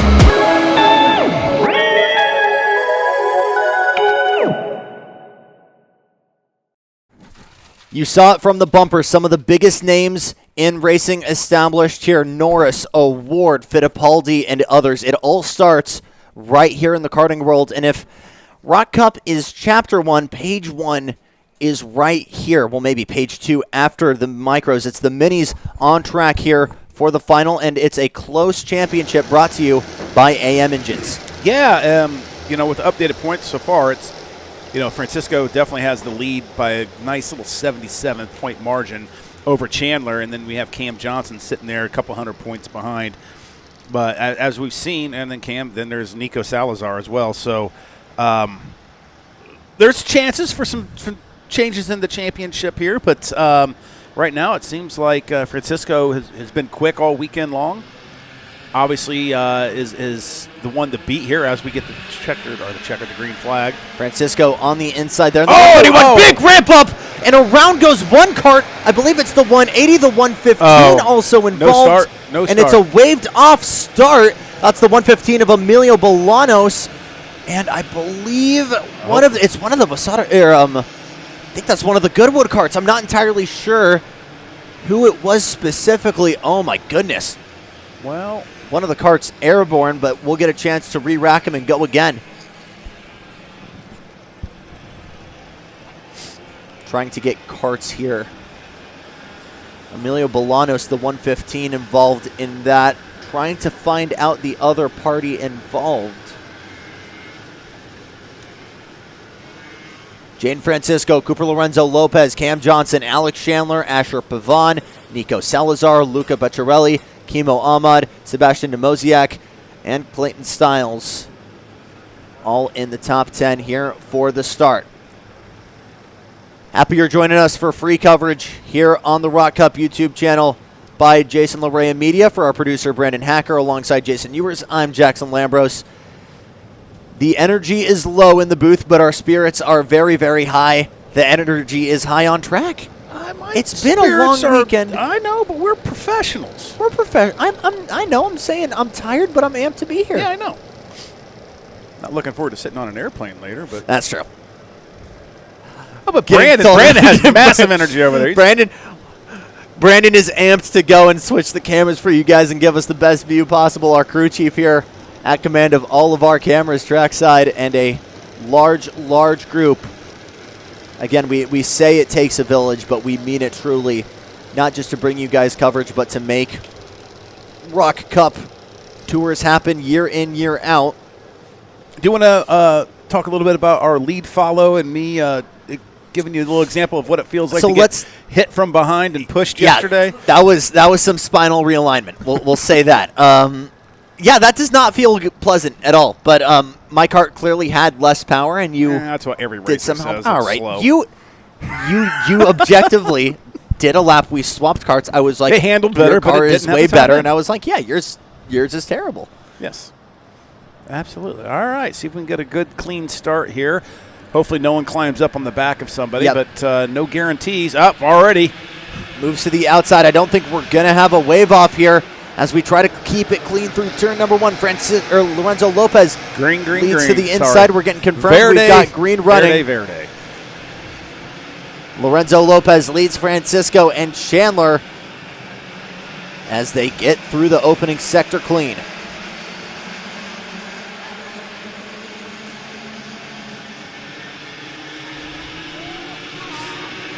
A little bit of moves earlier on. 3-car collection further back at the hairpin.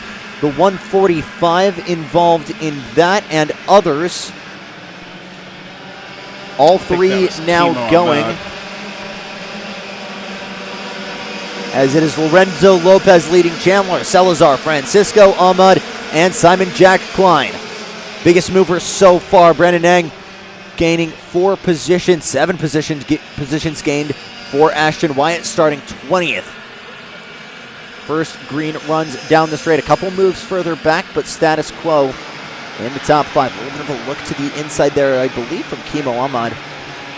Trying to move forward, and a little bit of a 3-car breakaway here between Salazar, Chandler, and Lopez, a group we've seen battling all weekend long. That's Francisco into that 131 sitting in Ooh, third big right look to there. the inside there. Big wiggles on the wheel there as Chandler tries to get to the inside. He's under fire from Nico Salazar, side by side into the hairpin.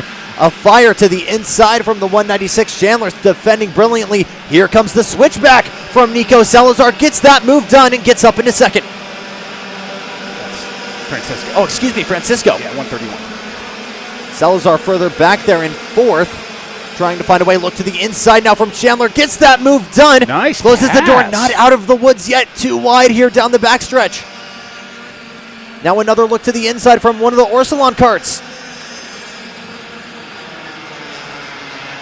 Up ahead, Chandler clears Francisco. They'll swap inside and outside lines. And all this is doing is letting Cooper Lorenzo Lopez cruise away in the lead. the international "Let's Go" sign right there by Francisco to Chandler, like "Let's go." And then he's like, "Never mind." Now from Francisco, now I'm gonna battle you. Bumper given into the hairpin. That's 1 and 2 sitting right there on point. So these kids do get the trip to Italy. Yep. So good switch back there from Alex Chandler. Yep. As Salazar tried the outside, but Salazar followed in lockstep to close the outside door. And now a 1, 2, 3, 4, 5 car freight train here, all barreling to catch up to Cooper Lorenzo Lopez. Chandler goes down, Francisco follows suit. Couple of guys looking for room. That's Nico Salazar looking to the inside. Simon Jack Klein going there. Oh! Bit of wheel hopping from the 31 of Francisco. That's exactly what Chandler needs right now. Some fangs out driving here as everyone battling to work their way onto the podium here in Houston. Yeah, where's Cam Johnson at in all this? Cam's all the way down to back ninth. to ninth. Bad start for Cam. Oh, we got a little precipitation in camera 3. Oh, baby. AccuTrack fails me again. Now, what did I say? You can't trust anything in Texas. Trust the Texan, apparently. I didn't want to. Only Texan I trust is AJ Foyt. You know what? I'll agree with you. And a belated happy birthday, as unfortunately it does seem we are getting raindrops here in Howard's Tower. Howden. Well, outside, yeah, on our window. Yeah, a little bit of rain. I don't know if it's enough. Oh, we got a pass down there. To the inside there. Just Simon Jack Klein trying to clear. Nico Salazar gets that move done, but a switchback now from the Orsilon cart. And that will let Francisco go through in that highlighter pink helmet. Yeah, so the helmets to look out for here is the highlighter yellow helmet of Alex Chandler and the highlighter pink helmet of Jaden Francisco right there. Those are your two that are battling for the championship points here. So that's Simon Jack Klein alongside now. Francisco makes that a done deal before the hairpin and clears Simon Jack Klein. Are you kidding me? Who's purple right now? Ashton Wyatt fastest thus far. Just a little bit of rain, not enough to be a factor. Ashton Wyatt improves, Cameron Johnson improves, Colton Schindenberg improves. 13 positions gained for Ashton Wyatt, rolled off 20th, running in 7th. Look to the inside now to break the draft. Alex Chandler does hand up big dive to the inside from the 132. A nuclear move from Simon Jack Klein. Woo. Oh, baby. Man. The defensive move that Chandler tried to put on it was just not enough. Can we just have, like, 7-year-olds doing kart racing the entire time? I don't want to watch any other class. They have cooked so well all weekend long, and it's only been bangers. 3-car freight train here. Francisco, Chandler, and others battling through the hairpin. Chandler's just being very defensive right now. Right. And it's causing issues with his speed and his pace. Arrowheads, Francisco and Jack Klein. Just needs to just tuck in. There's so much racing left that there's no need to be defensive right now. Simon Jack Klein breaking away right now. Chandler leads this almost NASCAR-esque pack of carts. We talked about this yesterday. This is exactly what I told you what happens on these mains is they start getting defensive and you start creating these mega group of carts. And then what you're going to see is a bunch of incidents happening. A little bit of chrome horn there from Ashton Wyatt to Jaden Francisco, who's falling back a little bit. That's the 145 of Luca Becquerel trying to get in as well. Dive bomb to the inside. Big push there from Ashton Wyatt to get through. Or that's the 117 of Schindenberg. That's how far back this battle goes. This is incredible racing here with 5.5 minutes to go. Yeah, and Chandler's just loving it. Like right now, Chandler, I think, has a championship wrapped up. But we've seen 5-cart swings in half a lap, so definitely nothing. Look to the outside here from the 111. Cam Johnson, lawn mowing time from the 145, comes back out and nearly collects Johnson. Passerelle. Oh, my goodness. Here we go again, down to the middle. Some quick flicks there to the inside. Back up the track, in and out. Wow. Chandler to the inside, some quick moves. These kids are racing with a maturity, with a racecraft far beyond their years. Unbelievable. I can't even get my kid to put her laundry away. Yeah. My little 9-year-old, 10-year-old at home. I mean, come on. This is incredible racing. And look who's right there on the bumper of Chandler is our points leader, Jaden Francisco. Like we said, it swaps so fast with these guys. So, and all over Chandler's bumper. Here comes Wyatt trying to get to the inside of Alex Chandler. Going to get a little bit of help with a lunge to the inside here. I feel bad we're not giving any love to Cooper Lorenzo Lopez for just laying down laps after laps. But ooh, good run from Francisco here. That's a 131. Clears them before they even get through the second half of the S's. And these guys are trading positions like nobody's business. All of these lime green helmets are making it kind of hard for us to discern. But there's some brilliant racing. One of the Orsolans pops up. Some anger there. Chandler just went down 4 spots right there. Hung up to dry in the draft pack there. Not fighting back on the outside, but man. It's Cooper Lorenzo Lopez and Simon Jack Klein up front. But our guess is as good as yours regarding who's going to be on the final step. Lunge to the inside there from, I believe that was Kimo Ahmad or Asher Pavan. Yeah, something's going on with Chandler's cart. Dropping like a lead weight. I don't know what is going on. Overcooked their tires? I'm not sure. This is Luca Becquerel. But, I mean, look how far back Chandler is now. Yep. I mean, all the way to 11th. Right. Absolute cinema here in the ROK Mini Final. Last time for these guys to race here in the Florida Winter Tour. Another peek on the inside from one of the Orsolon machines as battle for the top 10 rages on with just under 3 minutes on the clock. Yeah, and you know, it's interesting. This may be one of the very last times some of these kids are in this class before they get promoted, get moved up to the junior level. So it'll be I'm not sure exactly who all that is, but there's also some kids that are running this race that ran micro a couple of events before this and graduated up to mini. So little overlap here, and a lot of these guys will end up graduating to the junior VLRs. There's a move with the 154 of Pavan on Ahmed right there, the 144. So still side by side further back there. That's Becquerel trying to work around, I want to say, Cam Johnson and Cole. Yeah, Alex Chandler, something happened all the way down to 16th. Like, something's wrong with his cart. Yep, Francisco on the move once again to the inside. I believe that's Ashton Wyatt he just cleared. Yes, that's Becquerel. Yes, it is. Apologies. So Becquerel gets to the front of Nico Salazar, leads this freight train. Asher Pavan, Cameron Johnson goes all the way back now to Brandon Eng joining this freight train.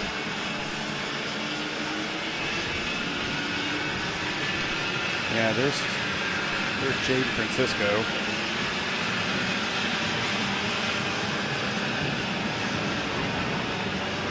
In chase from Kimo Ahmad. Trying to do what they can. Fastest lap, by the way, does go to Jaden Francisco, 58.82. Did a 58.96 last time by. Lorenzo Lopez, Jack Klein, Francisco, Wyatt, Ahmad, Salazar, Becquerel, Johnson, Pavan, and how do I pronounce Colton's last name? Schneidenberg. Rounding out your top 10. I think, that's my guess. Apologies if we butcher any last names here, and parents and team owners, you're more than welcome to correct us in chat if we are butchering it, as we are doing our substitute teacher style pronunciation here. Yeah. Bilake. It took physical restraint for me to not call him Balake Nash this entire weekend. I am looking. I don't think Cam's there. Like Chandler 16th. I was trying to think if there was enough room there for Chandler to maybe go down to third in points, but Cam Johnson's back up to 7th now. Cam Johnson is 7th, just ahead of him. Nico Salazar sets the fastest lap, 58.69. Ashton Wyatt with 16 positions gained. A 17th would get him on the podium. He's got to get by Jaden Francisco to do it. Yeah, that's good run there for Ashton Wyatt. Moving up 17, and especially in a field that's this crazy. Yeah. No, did you say 7, 8, 9?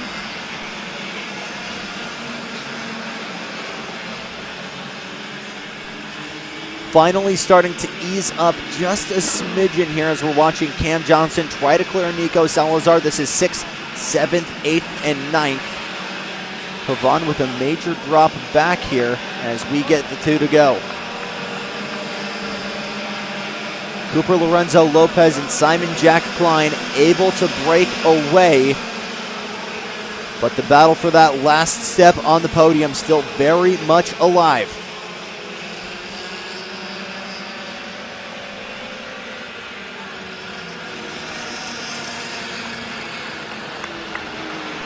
Into turn 6, feels like the first time we've seen a totally straight line from all carts through there as Ahmad continues to defend from Salazar. Yeah, and it's looking like that Ryan Perry Motorsports chassis of Jaden Francisco's has a championship wrapped up with, especially with Alex Chandler maybe having some issues. I don't know how he dropped that far back, right. Going from second, there for a while, and I don't know if he got hit and it caused some issues with his chassis. I'm not sure. Yep. But kind of in an island of his own right now out there. So that white flag lap. White flag. Ashton Wyatt was hoping to get himself onto the podium. It looks like Jaden Francisco started to run away with it. So now it's all about 4th place. And can he hold on to that, or can Kimo Ahmad upset him and get his way past? Dive to the inside from the 132. Yeah, and Francisco's all over the back of Simon Jack Klein right there.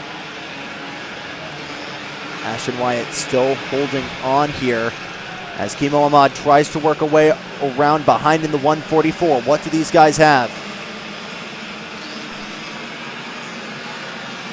Here's one of the closest battles we have, and this is your points leader. 131. Champion. Here comes Francisco to the inside of Simon Jack Klein, side by side. Not enough. Checkered flag is out. It's a Cooper Lorenzo Lopez weekend. Side by side, it will be. Oh, big wiggle across the line. Simon Jack Klein will be in second. Jaden Francisco third. Ashton Wyatt fourth. A big run out there. One of the carts goes very wide. Jaden was trying to celebrate his championship. Yeah. And about wrecked himself. So Let's see Jaden him down the straightaway Francisco. if he's- Yep. There he is. There he And is. a fist bump there as Jaden Francisco punches his ticket to the ROK Super Final.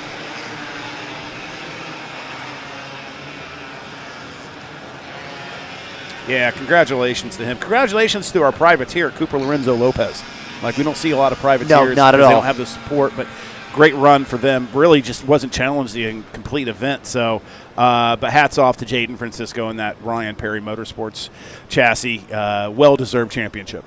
Goodwood driver is excited as they are hopping out, and it's time for the celebration to begin for Cooper Lorenzo Lopez and for Jaden Francisco.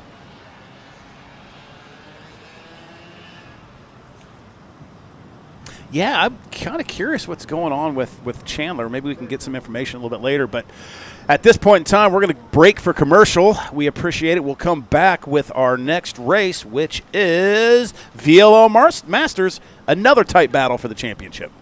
Brent Harper and others going to do what they can to punch their tickets to the championship. We got to step away to pay the bills, though. It's ROK Cup, final round of the Florida Winter Tour, here giving you free coverage on the ROK Cup USA YouTube channel. 27 years ago, Bill Wright began the Florida Winter Tour to break up the slow winter months for karters. And as the word spread, the tour grew. Importers, teams, manufacturers, and drivers alike all came to Florida to prepare for the upcoming season. One weekend became two, and the fun became serious fun. Since then, the karting season has started with the Florida Winter Tour, where teams compete to establish dominance for the coming summer. Drivers from all over the world look to make their name and leave their mark on the national scene, much like Pato O'Ward, Enzo Fittipaldi, and others have done in Florida Winter Tours of the past. The original Florida Winter Tour, the series that made karting a year-round sport in North America and where tomorrow's superstar drivers are discovered. 27 years later, you can still go karting and have some serious fun. Are you ready to join the action?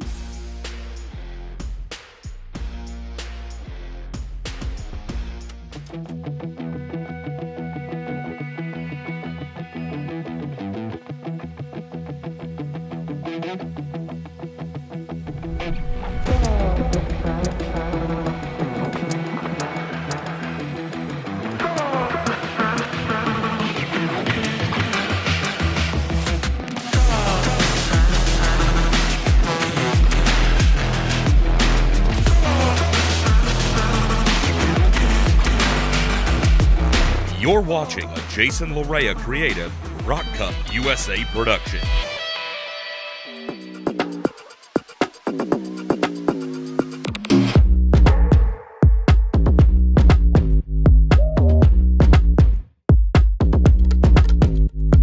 As they enter into the acceleration zone, green flag flies. We are racing. Big slide farther back in the pack. Couple of micros going a little bit slideways, but they're going to hold it together. Pressure from Luca Besseril.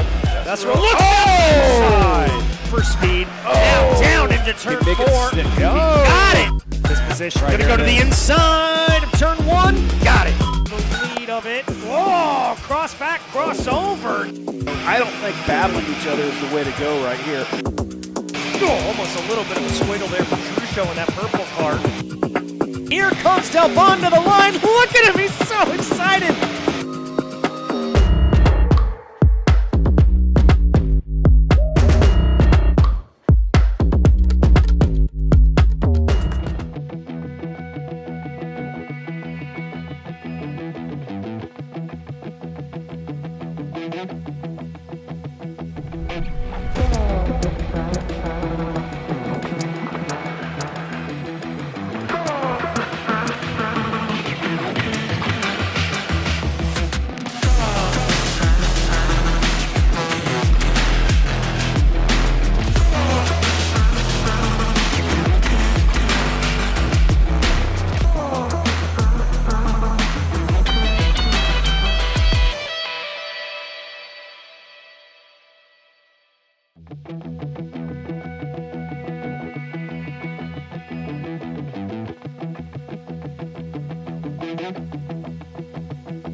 And we're back. As you can see, the VLR Masters are on track, warming their tires up. Should be single file, double file lines here in a minute as they start coming across to that commitment cone. But, yeah, so the championship here is between Pavon and Falcone. And let's pull the total points up here and see where we're at with them. No green jacket at play here for these Masters. Looking for a trip to ROK Cup in Vegas come October.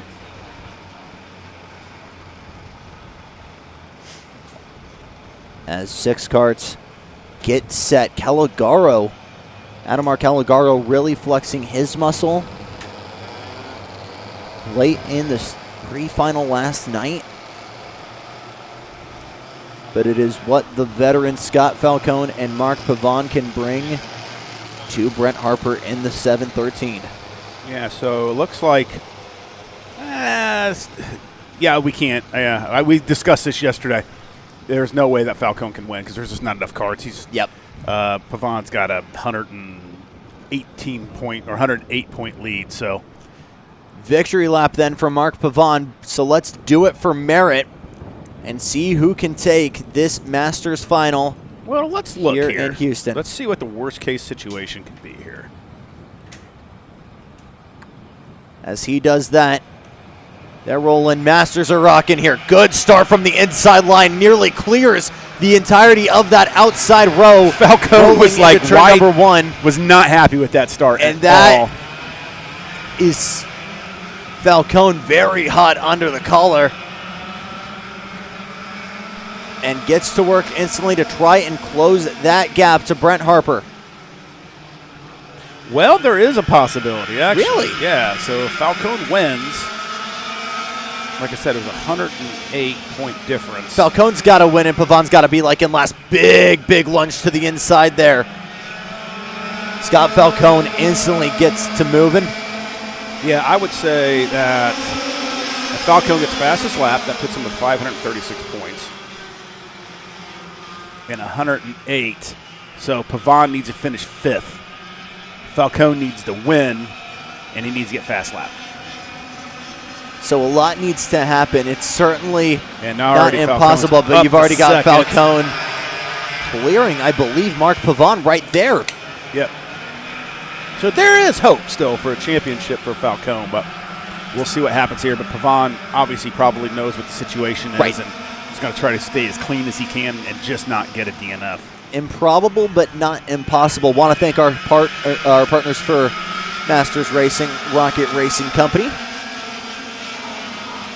letting us bring you coverage of the VLR Masters throughout the Florida Winter Tour. Light field, but heavy action all weekend long here in Houston. And there's our From purple. the old guys. Yep, purple lap for Scott Falcone. 57-12, 57-16 from our leader, Brent Harper. Little defensive line there by Harper, but you know, when I was out on a track yesterday, even with the rental car, coming off of 4 or 5 onto the straightaway, cart naturally just wants to kind of drift to the middle of the track. Yeah. So it does take a little bit of effort. I don't know if it has something to do with maybe just a little bit of camber on that corner. Yep. But there's a little battling going on right there. Evan Kozak, Adamar Calagaro, Randy Rogers. And that just helps Pavon kind of get a little bit of gap there, which does not help Falcone's battle for a championship. Not at all.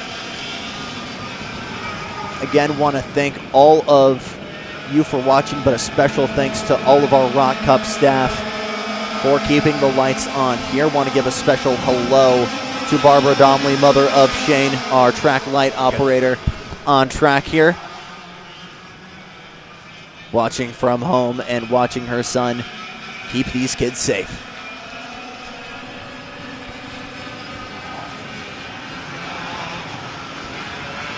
Early breakaway here from Brent Harper. Second and change over Scott Falcone, and the title contenders are going at it. Purple lap, 56.88 this last time by, 57.44 from Falcone, and a 57.51 from Pavon. Watching a battle right now is Calagaro under attack from that Lando Norris-colored 73 of Randy Rogers.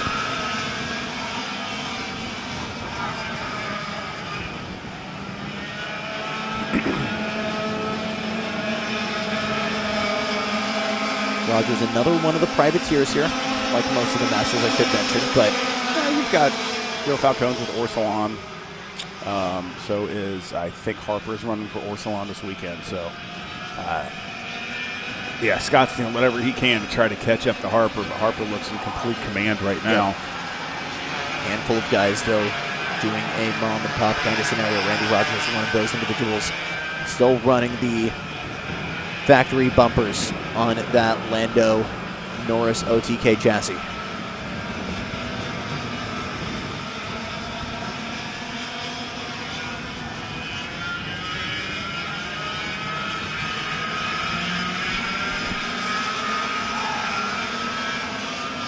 much going on right here. I'm just looking at just if people are at home, just kind of curious what makes it a master. You know, it's 32 years of age. Weight is about 390. 380. Wow, that's light. Usually Masters Really? are heavy. Yeah, it's 380 pounds. Yeah. If you're over 32 and 380 pounds, and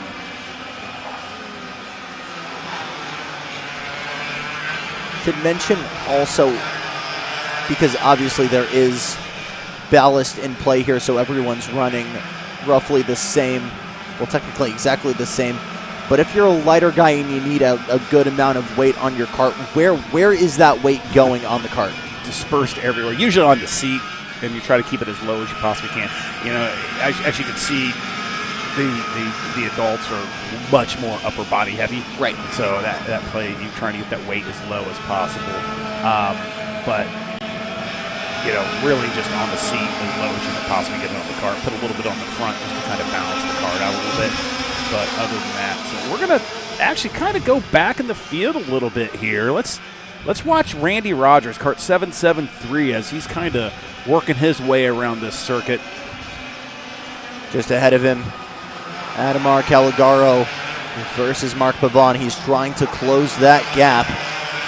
And again, you can see the Lando Norris colors there on that OTK chassis. Love the helmet paint job, similar to mine, just missing the blue on it, so I like it. Obviously, a fan of bright colors like I am, but yeah, you know, Lando Norris is one of those chassis that is from the OTK manufacturer that we spoke about yesterday. So, you know, if people aren't aware of this, OTK and ROK, they're all the same company. Yes. So ROK is just the engine manufacturer. OTK makes Lando Norris and Tony Kart and several other chassis as well. So big, you know, they're probably one of the massive chassis manufacturers. The Dallara of karting, shall we say. Pretty much, yes. But we did mention this because you've got different flavors of these OTKs, the Kubica karts, the Leclerc karts, the Norris karts. But really, if you put me behind the wheel of all three of those karts, the difference would be borderline minimal for me to determine. Yeah, and you know, I mean, I drove last year 6 different karts in 11 different races, and they were another chassis manufacturer, but you know, there's different. There's like 30 millimeter chassis, 32 millimeter chassis, different wall thicknesses, different tubing. Right, size of the tubing, and different flex of the tubing. So you know, there's soft chassis, there's hard chassis. So there's a mix of hard and soft chassis. Right. So there's a bunch of different ways that you can go about, and that's kind of what makes the differences between, you know, let's say a Lando Norris and a Tony kart. Right. Is a little bit of geometry in the chassis. But as we're going to go back to the battle here for first and second. Falcone to the inside.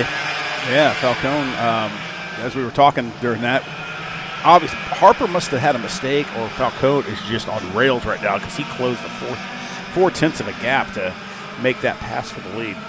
So Falcone now leads. Doing what he needs to do. Harper doing exactly what he needs to do. And who's purple right now? It is indeed Scott Falcone, 56.15. Did a 5.6 last time by the line.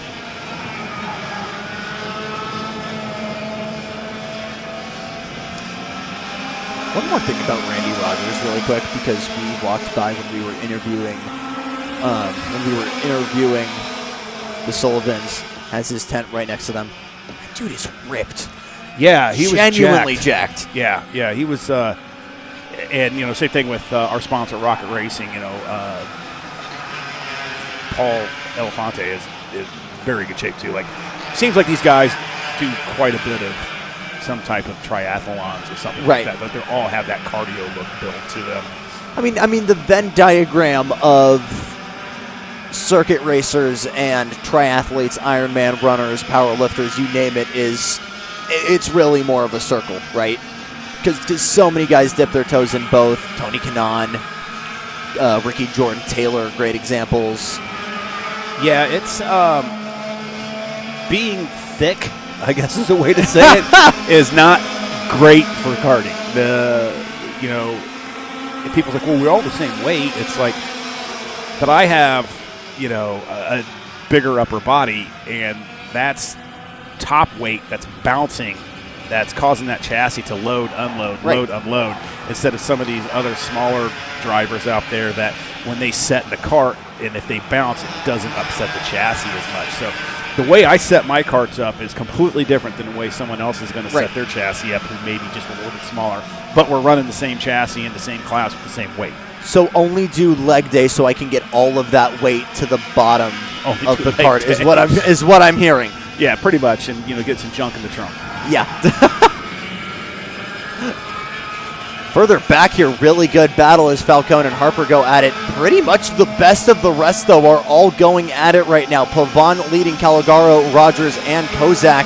Yeah, Full freight train here as Kozak tries to clear Rogers at the line. And that Calagaro got around Pavon there, so it's getting interesting. If Kozak can get around Pavon, that leaves Falcone for the dub and for the championship. So, and again, this is just my math.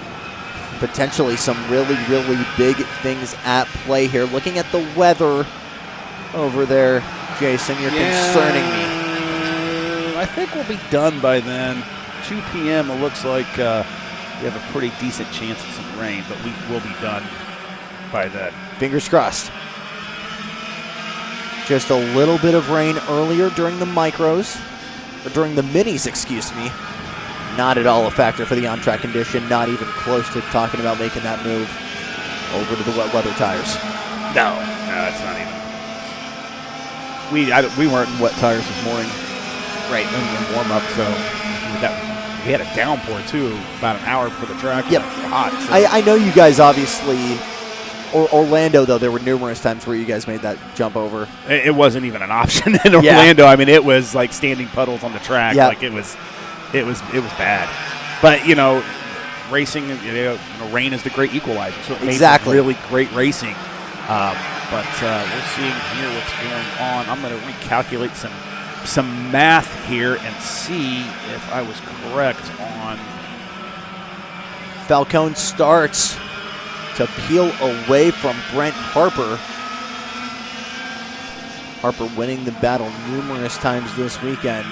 So we're Falcone about to win the war as we take a look back at the battle for that bottom step of the podium. Calagaro leading Pavon, Evan Kozak, Randy Rogers with just under 5 minutes to go here for VLR Masters. Good run here from Pavon. But Kozak right behind. Randy Rogers starting to struggle to keep up with these guys. See that duck from Calagaro. No peeks to the inside. A little bit of an early apex from Mark Pavon. See again, just able to carry so much speed through 9 and 10.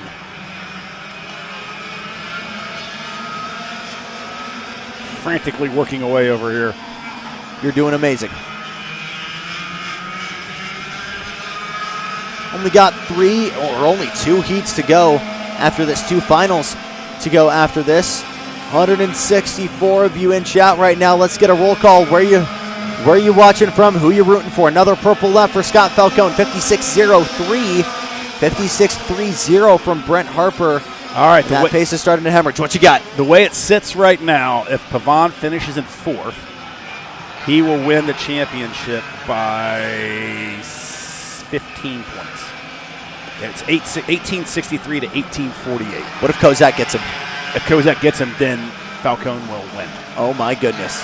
Yeah. So very much a battle at stake here. And they're the 2 closest on track right now, Kozak and Pavon. Evan with a very big opportunity right now to upset.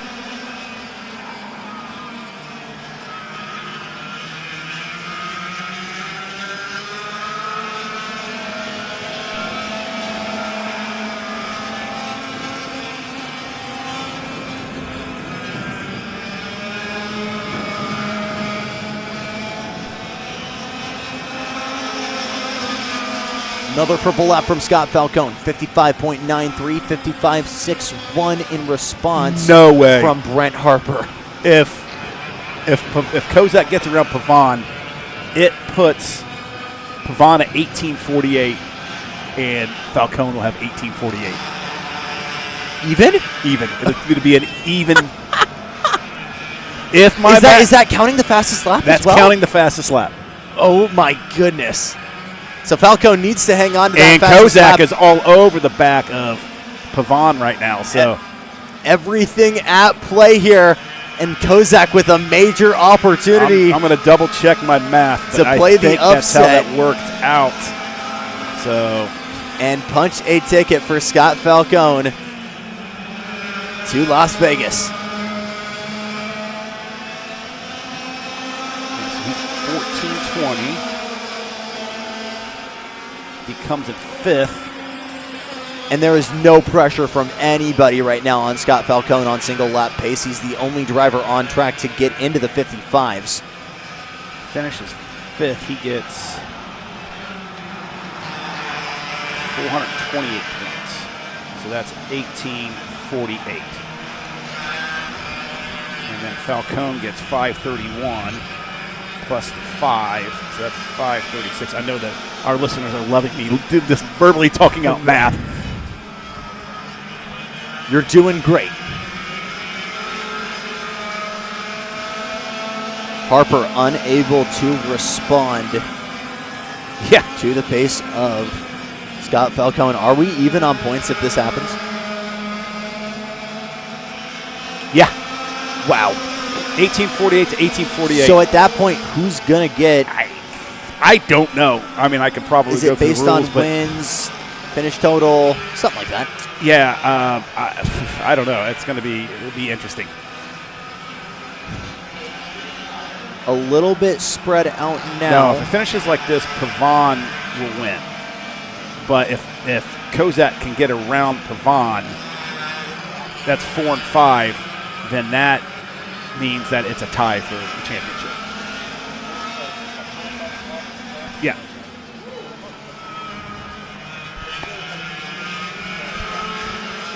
Oh, sorry. Yeah. So what the scenario that's got to happen here is if that cart number 754 of Mark Pavon stays where he's at, he will win the championship. If Kozak, the cart 723, gets around the 754 of Mark Pavon, that puts Pavon back in the 5th. Falcone wins, gets the points, plus he gets the 5 bonus points for setting the fastest lap of the race. That will be a dead heat 1848 to 1848 points for Falcone, 1848 points for Pavon. So a little bit of a look, but again, so out of striking distance there. Kozak is from Pavon. He's going to have 2 more laps to try and upset here. I don't know if Kozak knows what's at stake here. I'm sure he doesn't. No, because we're grasping for straws here. I don't think Pavon even knows. Like, that's a lot of math to do, and I'm sure they didn't probably do that beforehand. But they may have said you can't finish 5th. Like, you can finish 4th or better, but you can't finish 5th. Calagaro, Pavon, Kozak. 2 laps to go. Can Kozak clear Pavon and punch a ticket for Scott Falcone to Las Vegas? Man, Scott just checked out. Wow. An 11-second gap to Calagaro in 3rd. Had a rough start in the outside lane, but cleared Calagaro and Harper and did not look back at all. Still the only driver on track to run below 55 or 56 even. Everybody right now running low to mid 56s. 55.93, the best lap done so far from Falcone. White flag is out. Final call here for Evan Kozak and Mark Pavon.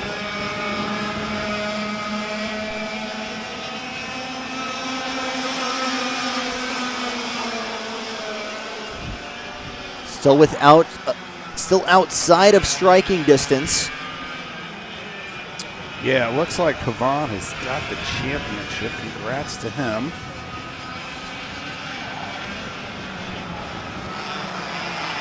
We do absolutely need to give our flowers to Scott Falcone, as Brent Harper came in as an absolute underdog. No stranger to this track, but new to ROK Cup. But Falcone has swung back and fought hard and dominated his way to victory here at Houston. Checkered flag is out. Speedsportz in the final round of the Florida Winter Tour go to Scott Falcone. Mark Pavon fending off Evan Kozak. Not enough. And there's your confirmation. Scott Falcone, you're Texas bound. Mark Pavon, you're Texas bound. Texas bound. Las Vegas bound. Las Vegas bound. Yeah, Vegas bound. Yeah, but all this is subject to passing tech. Again, passing tech, yes. Yeah, congrats to Scott Falcone and Orsalon Racing on that victory. But really, hats off to the Canadian Mark Pavon and Parolin USA for a well-fought race. All events, all 3 of our stops, and a championship. So congrats to them. Alexander Vanchev winning in in ROK Junior. He'll lead us off in VLR Junior when we come back. Time to pay the bills and step away for just a minute. Only 2 more finals to go here in the final round of the Florida Winter Tour. Stay with us. 27 years ago, Bill Wright began the Florida Winter Tour to break up the slow winter months for karters. And as the word spread, the tour grew. Importers, teams, manufacturers, and drivers alike all came to Florida to prepare for the upcoming season. One weekend became 2, and the fun became serious fun. Since then, the karting season has started with the Florida Winter Tour, where teams compete to establish dominance for the coming summer. Drivers from all over the world look to make their name and leave their mark on the national scene, much like Pato O'Ward, Enzo Fittipaldi, and others have done in Florida Winter Tours of the past. The original Florida Winter Tour, the series that made karting a year-round sport in North America, and where tomorrow's superstar drivers are discovered. 27 years later, you can still go karting and have some serious fun. Are you ready to join the action?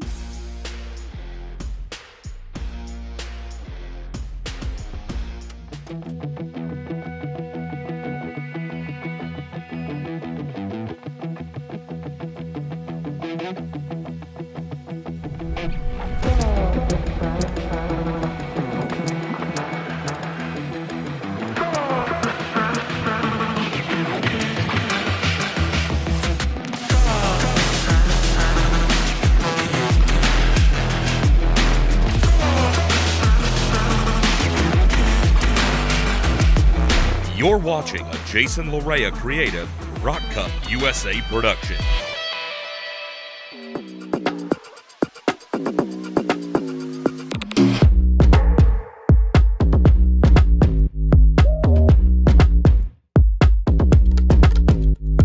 As they enter into the acceleration zone, green flag flies. We are racing.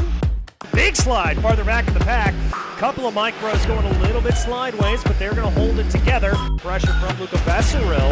Besseril looks outside for speed. Now down into turn 4.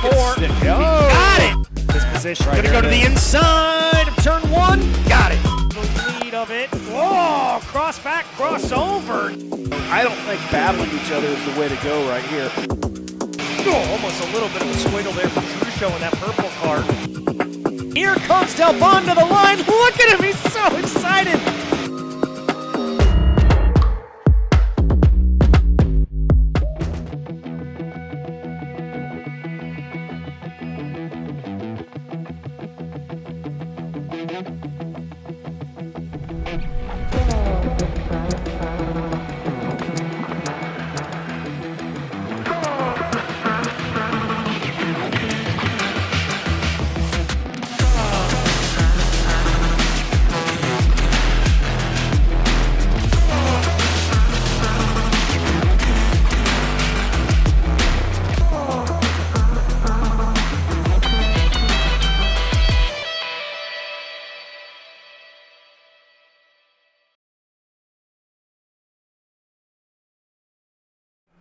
All right.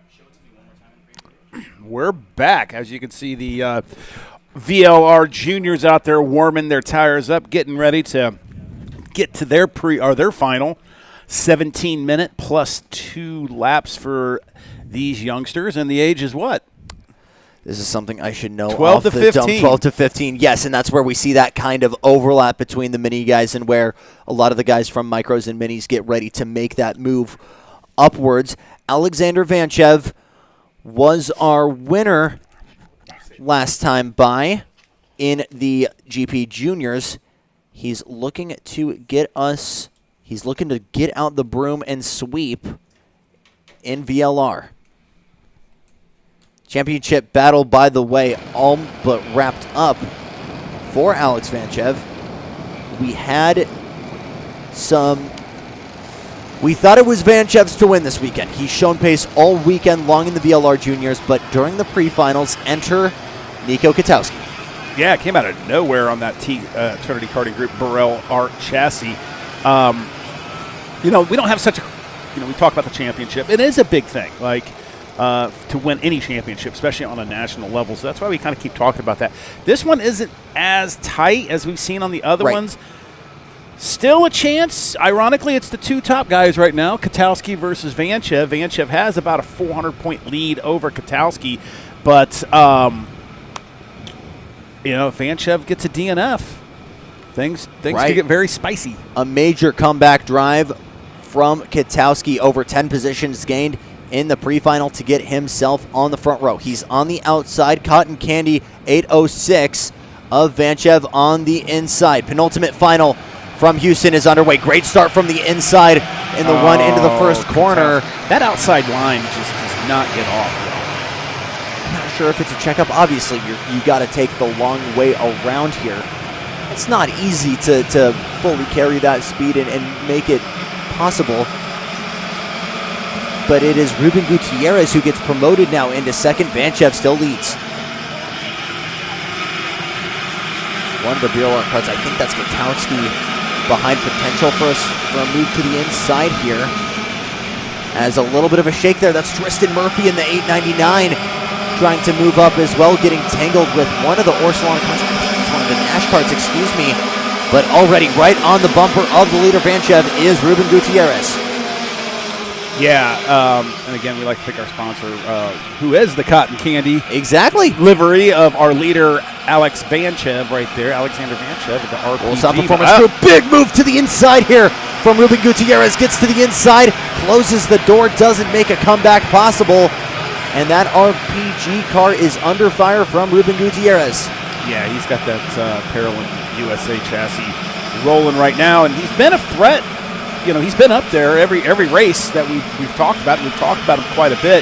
But Vanchev has been so dominant that I'm kind of shocked. I think Vanchev probably caught a little off guard. But have a good four-cart battle here. Oh, big lunge to the inside there. That's the Bureau Art car. I think that's Katowski. That is Katowski, yes. Clears Marco Romero for third.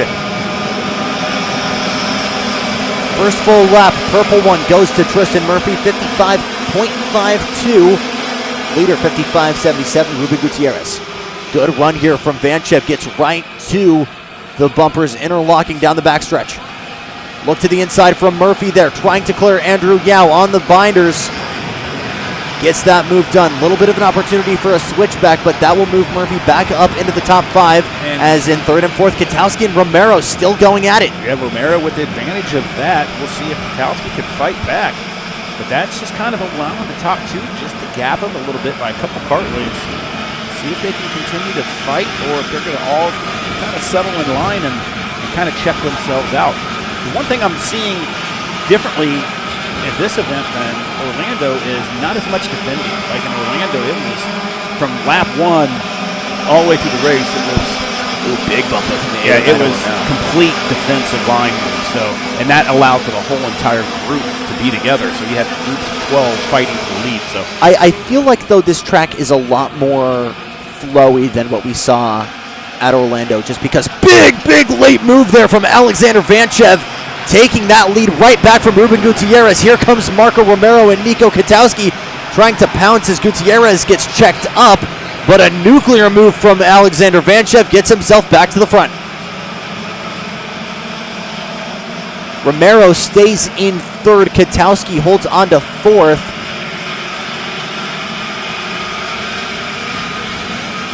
And some great driving there, as still some major mix-ups in the midfield. Yeah, I got a good little battle there with that 5th, 6th, and 7th, too, of Murphy, Yao, and Bezo. Got a little bit of a gap right there. Yao just got passed by Popescu. Purple lap Purple lap went to Nathan Salamau, or excuse me, Nathan Dupuy. Yeah, Nathan Dupuy. It was Salamau before. Yeah, Nathan's one of those. I think he was born in a go-kart or something. Yeah, that kid is in a go-kart every weekend, so I'm not sure. I didn't get the story how he got so far back. I don't know if he had a DNF or something happened, because he's usually one of the names up front that we normally talk about. But I know he's on a new chassis this weekend, I believe. So maybe kind of learning that chassis, right? Which always is always is a challenge for people. So almost 200 of you watching free Rock Cup USA coverage. So glad you could join us on this overcast but exciting Sunday here at Speedsportz Motorsports Park in New Caney, Texas. Good run from the Orsilon 854 of Theo Selamau, trying to work away around Andrew Yao into 4 and 5. Battle rages on between Vanchev and Gutierrez. Tristan Murphy closing the gap there to make it a 5-car freight train. I think he cleared Katowski. He's gotten to the bumper. Now Katowski's still 4. But he's definitely closed the gap to that Bureau kart.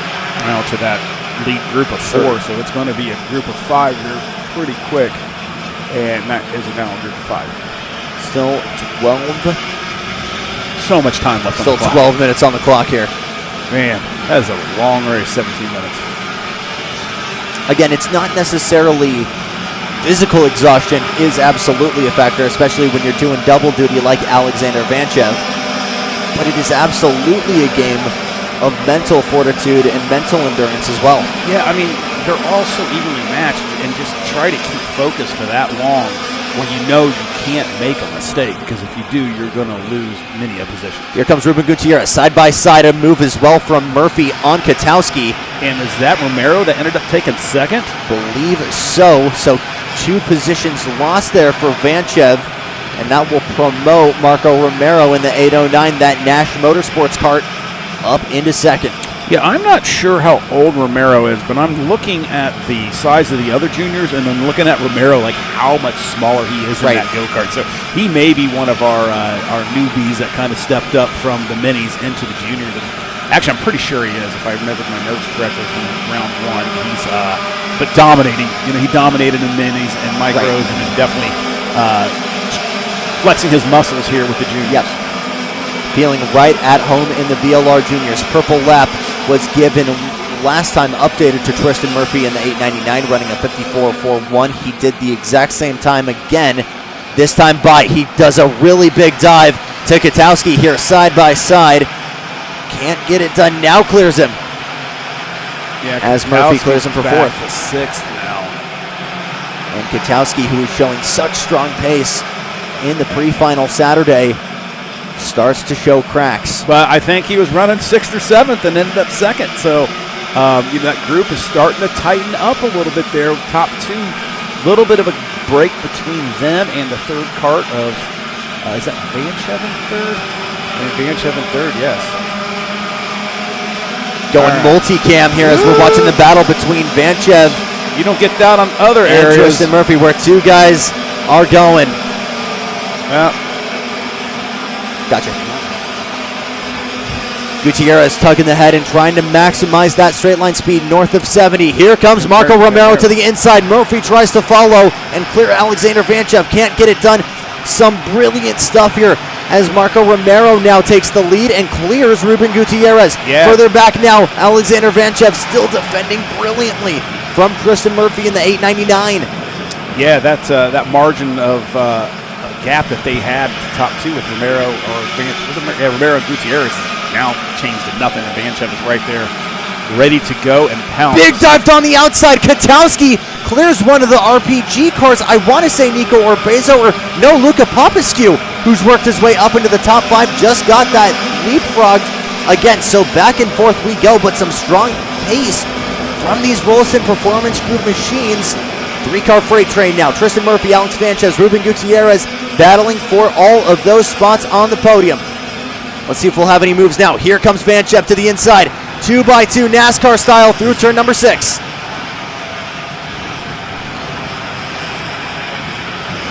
Romero still leads. Is that Murphy sitting in 3rd? Murphy has moved forward. Yeah, he cleared Nico Katowski. Got behind Vanchev on that move going into 5 and held on to it, so moved up to 3rd. So it's Gutierrez, Vanchev, and Murphy are your top 3 right now. Like we said, we saw it yesterday, a lot of back and forth, a lot of changing of positions. So with just about 8 minutes to go, we're going to probably see a lot more of this. Katowski holding off Popescu and Orbezo. Some reshuffling there as Gutierrez drops back to 5th. Katowski leading that little 3-car kerfuffle, but up front, Romero, Vanchev, and Murphy all battling for those position spots. 7 minutes and 50 seconds on the clock. Let's see if we'll have some more lunges on the brakes. Big dive bomb on the outside from Katowski. Murphy goes to the inside to clear Romero, and some major reshuffling here throughout the top 5 as it looks like Orbezo continues to drop back. Battle for the lead on the top left. Bottom right is the rest, 4th, 5th, and 6th. A little pass right there on Katowski. Katowski's trying to fight back. And that is, who is that? Is that Murphy up into 2nd, had a little bit of a look. Romero looking strong as some more moves attempted on Katowski. Here comes the Orsilon cart on the inside of the RPG cart as more troubles for Nico Orbezo. That's Luca Popescu losing a spot to Nico Orbezo as battle for 5th, 6th, 7th, and 8th. Theo Salamao, the tail end of that battle. Slow drive from him. Started in 11th, but has charged forward.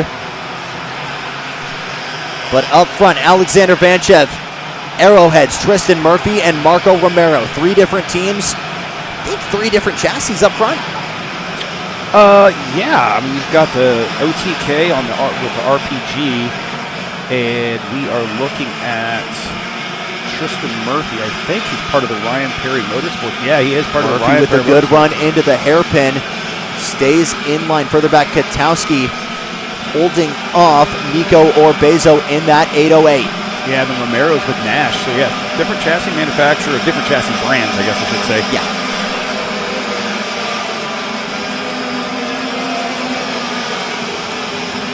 Great battle here. And a couple Theo Orsilon Salamao, chassis Eli up there, Steinbridge, Luca Popescu. Murphy with a run, stays in line. 5 minutes, probably waiting to play the patience game. Oh, battle right there with the 2 Orsilons. And who is that behind them? That's Theo Salamao, Eli Steinbridge, Luca Popescu.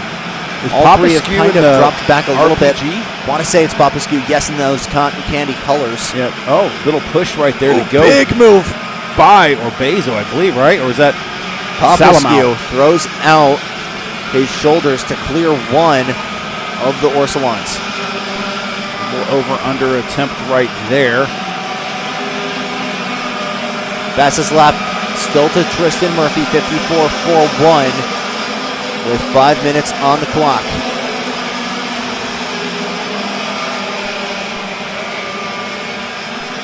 Back on the run to turn number 6. Yeah, the top 3 look pretty content running in a straight line, which is good. That means they're not going to have any issues with the rest of the group catching up to them. But definitely the closest battle we have right there is with that 6th position. Big lunge to the inside. 2 Orsilon teammates going at it right now. Salamao and Popescu as Orbezo takes off in the 808 ahead. Apex not found in that error code cart.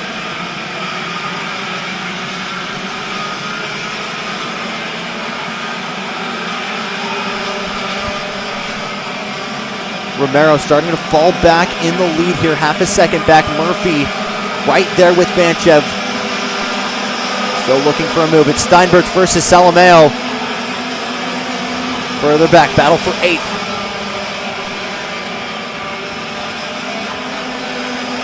Brilliant battles, but a patience game. Jason, these guys might have the pace, but again, if you want to do it at the right time, you don't want to give them an opportunity to strike back. No, they're just. I mean, there's so much time left here. I mean, they were just buying their time. I mean, we're going to see that 3 to go, 2 to go. Like, it's going to be a lot of defending, and you're going to end up seeing. Here comes Tristan Murphy to the inside. Could be a little bit of a switchback from Alexander Vanchev, but for the first time today, the 899 Tristan Murphy leads VLR Juniors in the final. Nice. Good move right there. Just kind of waited his time. I don't know if Vanchev had a little bobble there, opened the door, and took advantage of it, but we're going to start seeing some defensive moves happening, and what that's going to do is that's going to get Gutierrez to kind of come up and join this group. So not too far behind there with that Paralene chassis that Rubin's running at 893, but that's going to be my guess from just watching these events for the last 2 stops. Still an Orsilon convention here further back as Steinbridge holds off Nathan Salamao. Nathan Dupuis, the Ironman, working his way into this conversation in that Nash Motorsports cart. further back. This is all battling just inside the top 10. Top 3 running their way into that final hairpin, turn 14. No move. It was a bold dive from Murphy to get it done last time. There will not be a response with Vanchev as we start lap number 15 here of the final.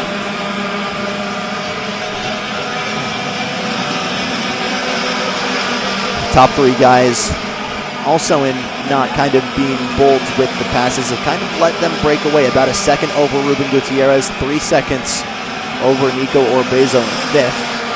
So kind of in a 3-car breakaway here. Ruben Gutierrez still absolutely in contention.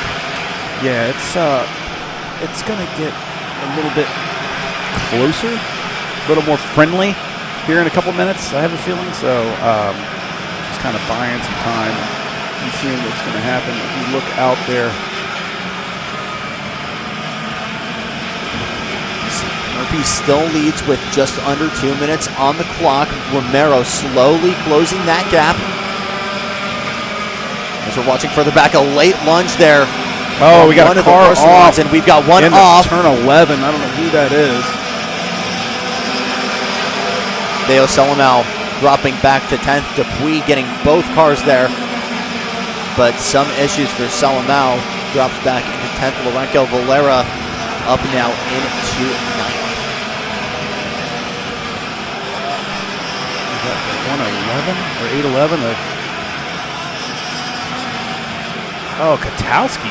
He's out. Oh, big problem. Nico Katowski. Oh, my goodness. Yeah, he's out. He's He's 5 showing laps down. so much pace. Yeah, I didn't even, he's kind of in that no man's land, so we weren't really paying attention Exactly. to what happened. Became an island, started dropping back earlier. Clean moves there from, I want to say that's Luca Popescu. I'm not entirely sure. One of the Nash cars. Yeah, just to let you know, we have the top left is our leaders. And then that's the battle for 6th or 7th, 8th, and 9th there. Or this is right now. So just to keep you. Yeah, we think we saw the Burrell art right there. We thought that was Katowski. That's why. But yeah, I'm curious what happened to him. Running out of sand in the hourglass. Bottom right, Dupuis leads Steinbruch, Valera, and Selamau. There's a move right there. What is that? That group, is that Steinbruch? Strong support for Theo Selamau. Steinbruch and Varela. Comment section. Fond hello to friends and family watching the 854. I'm bringing binoculars next time. You know, I'm amazed I didn't this time. Yeah.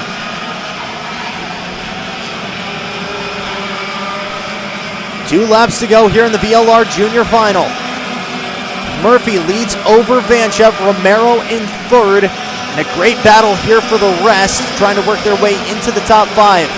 2 laps to go. Steinbruch, Valera, and Selamau. Defensive move by Murphy here. Yes, to the middle. Oh, Vanchev to is the inside. Oh my goodness! Airborne goes Alexander Vanchev. Gets that car refired. But a full airborne 180 for the 806 of Alexander Vanchev. More drama further back as Steinbruch and Valera go at it for 8th and 9th. But a heartbreaking move for Alexander Vanchev, who gets ramped on the rims of Tristan Murphy. It was a bold move. I don't know if it would have rewarded him. It was a very bold move there, Jason. Very late move, but you know, when you have someone defending the inside line, you make a late move. But you see what happens there at times. It's just a racing incident. I don't think there's going to be any penalty on that, but I'm looking over at our rules guy, and so far I don't see anything, but everything is under review until we hear differently. Vanchev hasn't got it refired yet. He's returned now in 8th, as now it's defense from Gutierrez as Murphy got checked up, but it is now Marco Romero in that Nash Motorsports machine to the front of the field. Hasn't finished first at all this weekend, just a few corners to winning the one that matters, the 809 for Nash Motorsports. Not in championship contention, but has driven brilliantly. Gutierrez and Murphy going at it further behind for that bottom step of the podium. He's willing that card as much as he can. It's like, I think you got it there, Romero. Final lap, fist pumping. It's a Nash day. It's a Marco Romero day in VLR Junior Final.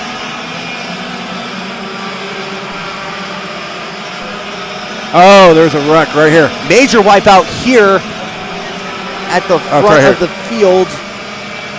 Right. Oh, my that's goodness. over by the scales. Oh, my goodness. Wreck at the end of the hairpin there by the scales. And you've got a lot of amped up drivers all around the podium. Marco Romero, Ruben Gutierrez, Tristan Murphy, as that's the 854 of Theo Salamau. Oh no, was running so good. Got collected there with the 819 of Luca Popescu. Oh my goodness. Heartbreak for those young men at the final corner, and you can see the disappointment for Popescu. Hands in his helmet. Oh my Lord. So if Katalski could have kept it up front, with Vancha finishing where he did, that might have been enough points differential that Katalski could have won the championship. But my goodness. Crazy. But hey, right before we get to the last race for the final time of the Florida Winter Tour. For the final time. Lone Star State Edition. Got to pay the bills one final time here. We're going to go pay the bills. And we'll see you guys back here shortly. Curtain call. Stay with us. 27 years ago, Bill Wright began the Florida Winter Tour to break up the slow winter months for karters. And as the word spread, the tour grew. Importers, teams, manufacturers, and drivers alike all came to Florida to prepare for the upcoming season. One weekend became two, and the fun became serious fun. Since then, the karting season has started with the Florida Winter Tour, where teams compete to establish dominance for the coming summer. Drivers from all over the world look to make their name and leave their mark on the national scene, much like Pato Award, Enzo Fittipaldi, and others have done in Florida Winter Tours of the past. The original Florida Winter Tour, the series that made karting a year-round sport in North America and where tomorrow's superstar drivers are discovered. 27 years later, you can still go karting and have some serious fun. Are you ready to join the action?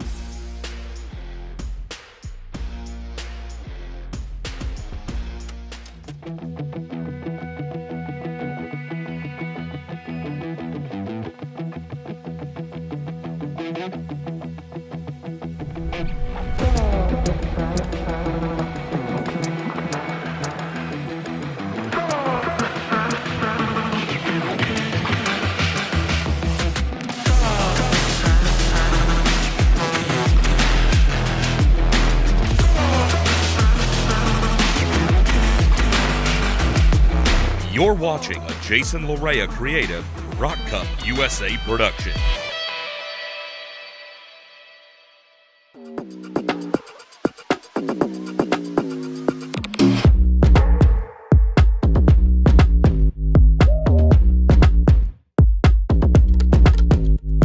As they enter into the acceleration zone, green flag flies. We are racing. Big slide farther back in the pack. Couple of micros going a little bit sideways, but they're going to hold it together. Pressure from Luca Besseril. Besseril, look inside for speed. Now down into turn 4. Got it. This position going to go to the inside of turn 1. Got it. The lead of it. Whoa, cross back, crossover. I don't think battling each other is the way to go right here. Oh, almost a little bit of a swiggle there for Trusho in that purple car. Here comes Del Bon to the line. Look at him, he's so excited.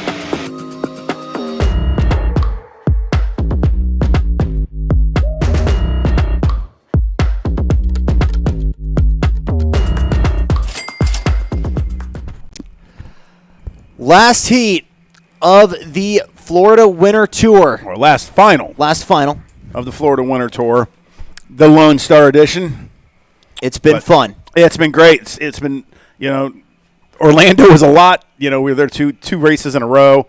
All those teams were there for 6 weeks in a row. Right. It's nice to have a little bit of change of pace. So, yeah. And I think everyone else kind of appreciates it too. So, not sure what's going to be in the bag next year for the Florida Winter Tour. I know Mike's working on some stuff and all the big wigs with the ROK Cup Florida Winter Tour edition. So, but hey, this isn't the last stop for ROK. We've got the Sonoma crew out there that their race is coming up here in about a month, I believe. Couple weeks time. So yeah, if you're interested in this program and want a chance to run it, it's a little bit more regional, not a national. So if you're just trying to get your feet wet in karting, that might not be a bad option if you're on the West Coast, or if you have a ton of unlimited funds and you just want to fly your G9 out there and get with one of those bigger teams, have at it. One more time here from New Caney. Let's rock, Houston. VLR Senior underway. Great start from Diego Ramos on the inside with all of that momentum. Mauricio Hernandez follows in that RPG machine.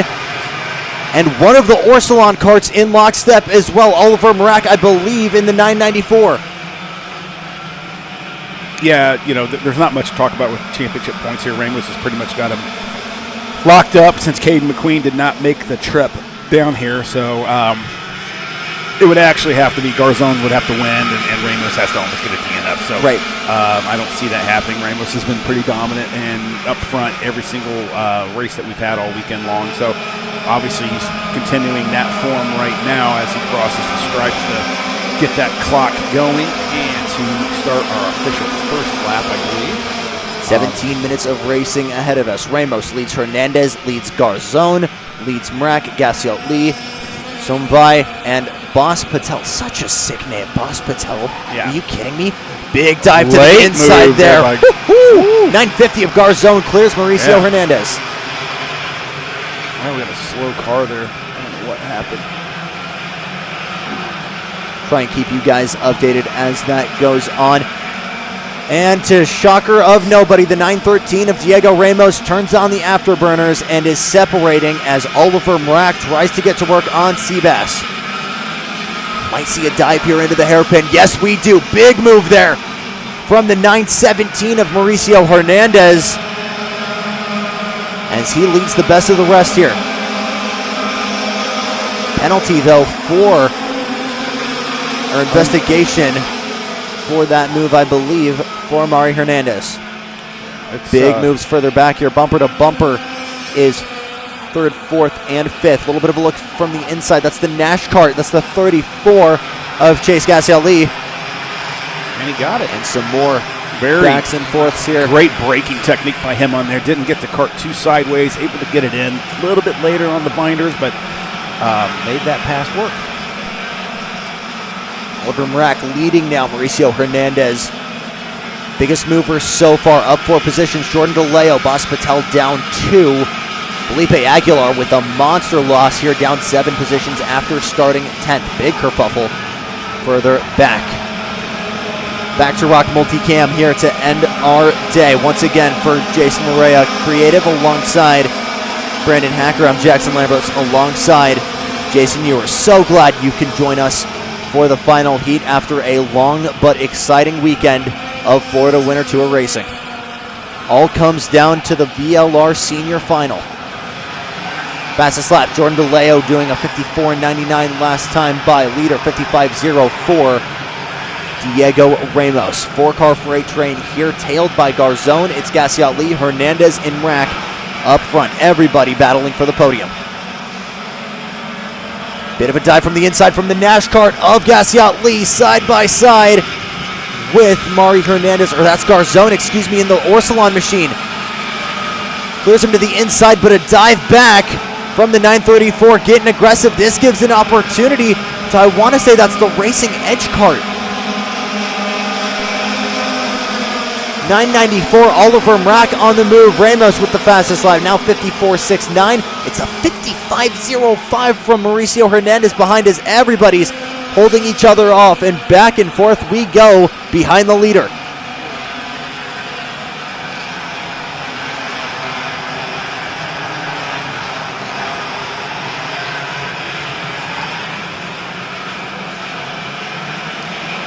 Strong running from Nash Motorsports, just one in VLR Juniors. Running up front here with Chase Gassiot Lee. They're sponsoring us. They've been the reason we can bring you VLR Senior coverage throughout the Florida Winter Tour. And we thank them for sponsoring us and for having, in my opinion, the best looking karts on the grid.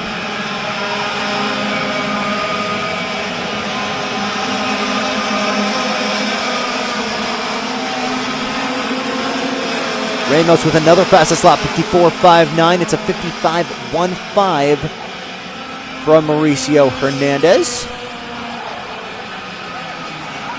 again, a walk away here from Ramos. Mauricio Hernandez holding off Oliver Mrak, Chase Gastial Lee, and Sebastian Garzon.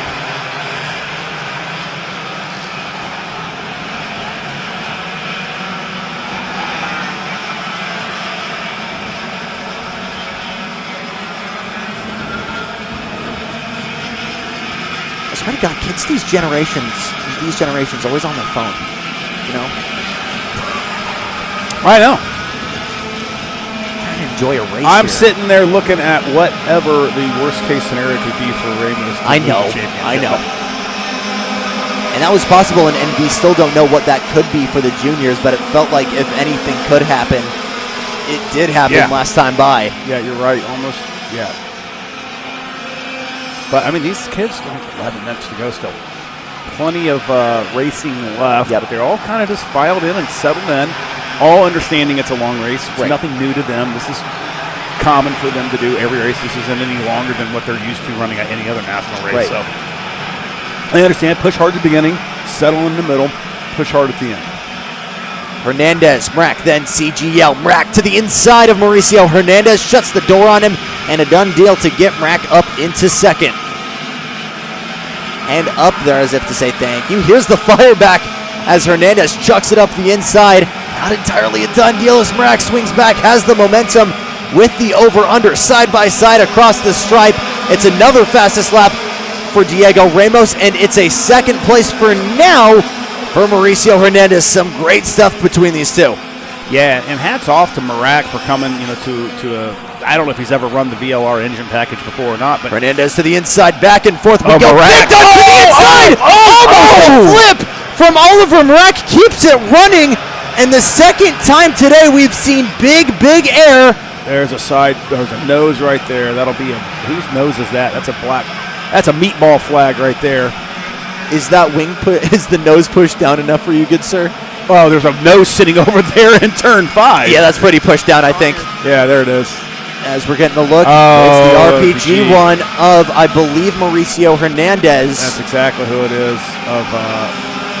That's going to be a black flag, I'd imagine, but I don't think he's even at fault from that. It was a gutsy move from Oliver Mrak to chuck it up the inside there in turn 9. It was a long distance, but that promotes a lot of guys. Top 10 right now after Ramos, Garzon, Gastial Lee, DeLeo, Zumbalis, Shimbasi, Angeli, Alibi, Patel, and Santi Fernandez. Here comes Gastial Lee to the inside of Garzon, makes it a done deal.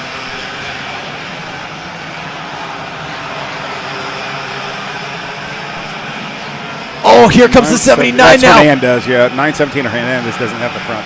That's the 919 of Jordan DeLeo trying to chuck it along the outside. Can't get it done. Might be able to get that late apex and get the run. No, sir.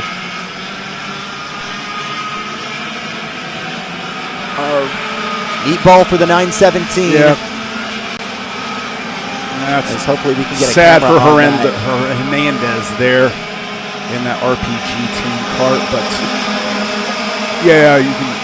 Our man Chain over there has got it already up, which is nice. That's a nice thing to have. We have this.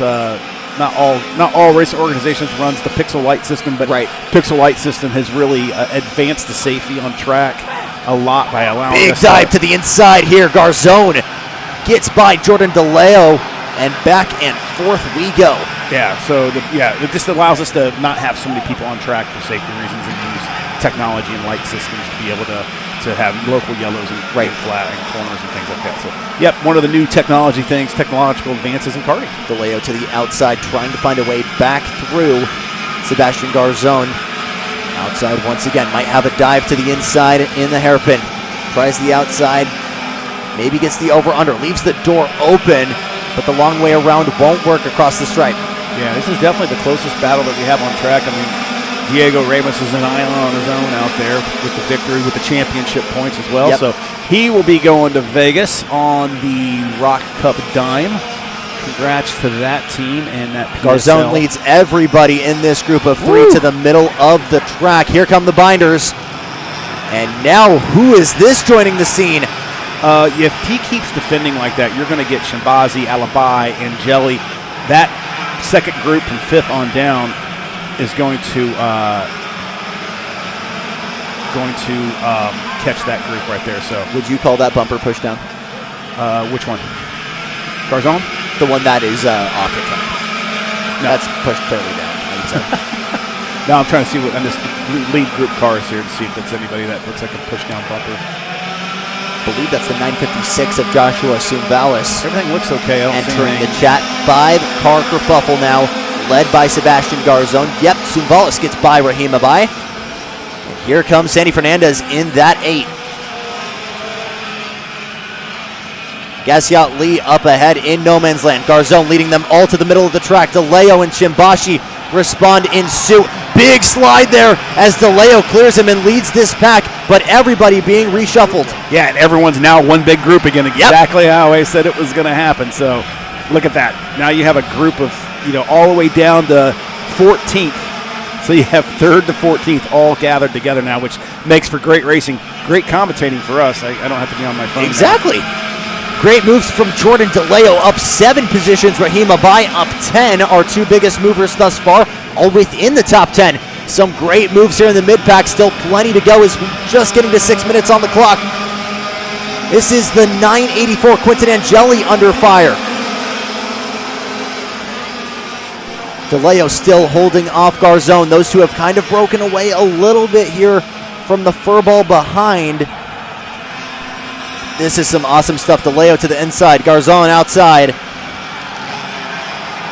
I don't know if that's necessary. All that's done is open the door to Garzon, over and under. Not giving the room right there. Wow. Garzon muscling his very way dicey through. there. Things out driving from Seabass, gets himself up into 4th, not out of the woods yet. Here comes DeLeo to the inside. Wow. Great racing. Great race. Clean racing. Not really putting the old chrome horn on anybody. No. But yeah, and that's who's that behind the Rahim Abai to the outside in the hairpin. Everybody gets checked up again. Clears DeLeo. Might carry this momentum all the way to Garzon. That's the rocket to 949 of Rahim Abai. 13 positions gained in that rocket cart. Yeah, the name's appropriate. It's been a rocket this race. So. Everybody to the inside, led by Sebastian Garzon. Couple of different lines being picked here. DeLeo with a little bit of a nudge from the back. Here's the big kahuna. Oh, my goodness. Oh, the 980, 990? Who is the 980 is Santiago Fernandez. Yeah, that's a track cut right there. And that was something with how bunched up these carts are, Jason. I mean, that's something that was bound to happen. Yeah, absolutely. Especially that corner is such a passing opportunity, and everyone's defending it. But we'll see what happens there on that penalty with Fernandez. I'm sure he's going to get something there because he cut the track. Fastest lap point still, shocker to nobody, to Diego Ramos. Quinton Angeli promoted up into 4th. Sebastian Garzon 3rd. Angeli 4th. DeLeo 5th. Patel 6th. Castle 7th. Mrak 8th. Oliver Mrak what happened his to way back. Alibi? Alibi was collected in that major pileup. Down to 15th, but I mean, they're all right there together.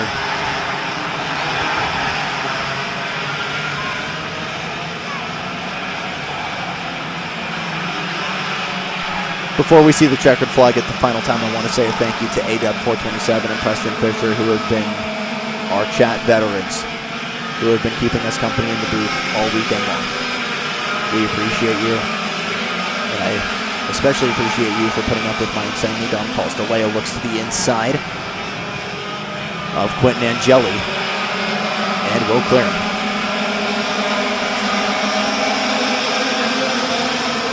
Bas Patel on the move forward here, running where he started in 6th, was pushed back a little bit further there.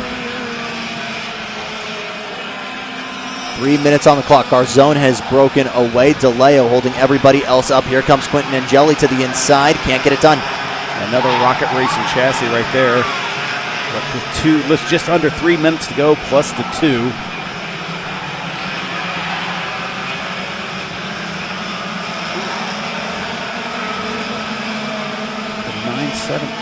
Great recovery drive for Oliver Mrak, who got tangled earlier up, is now running back in 7th after that major tangle after going airborne in turn number 9. That's right. That was early on, but that's the benefit of having long races.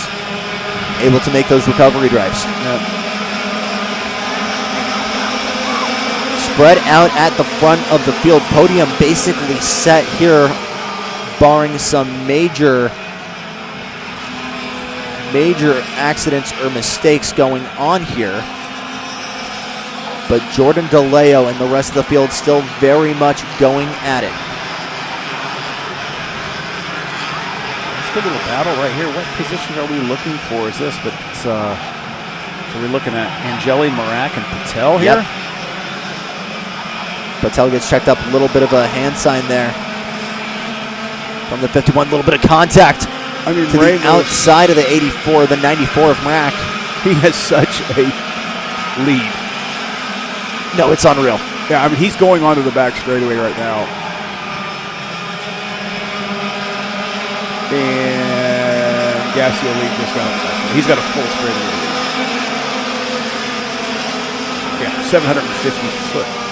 7.5 nearly seconds separating Diego Ramos and Chase Gassio Lee. Garzone ahead and behind DeLeo, trying to hold off Oliver Marak. Look to the inside from Boss Patel in the 909.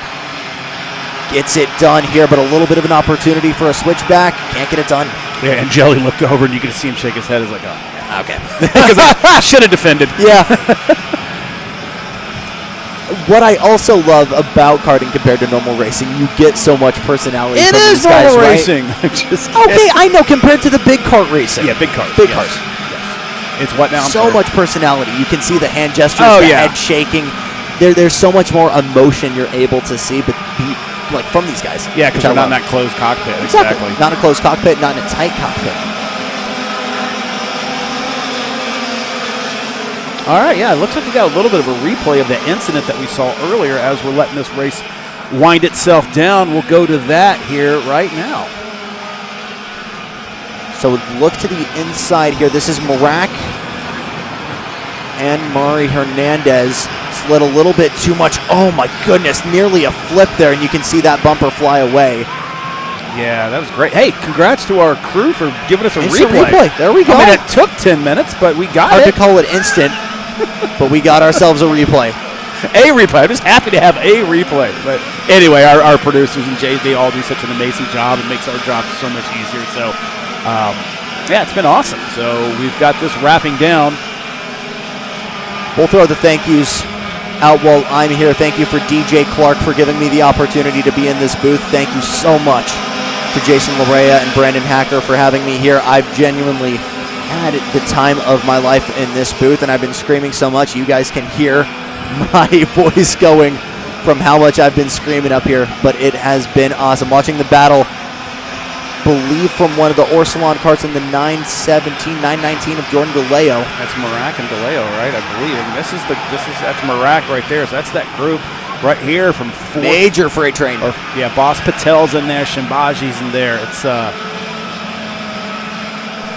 72 of Shimbashi ahead of Boss Patel, but it is all eyes on Diego Ramos as we'll get back to him, but you can see that little lean forward from Shimbashi trying to get weight off of that axle. But just to show you the kind of gap Ramos has right now, end of the back straight, now you see Gassio Lee behind as the 909 of Patel continues to be under pressure. Yeah, I mean, at some point in time, you've got to, someone's got to do something to be able to, well, usually if McQueen was here, yeah, he gives, him and Ramos have some good battles. Yep. But big slide on the inside here as Shimbashi tries to clear Patel.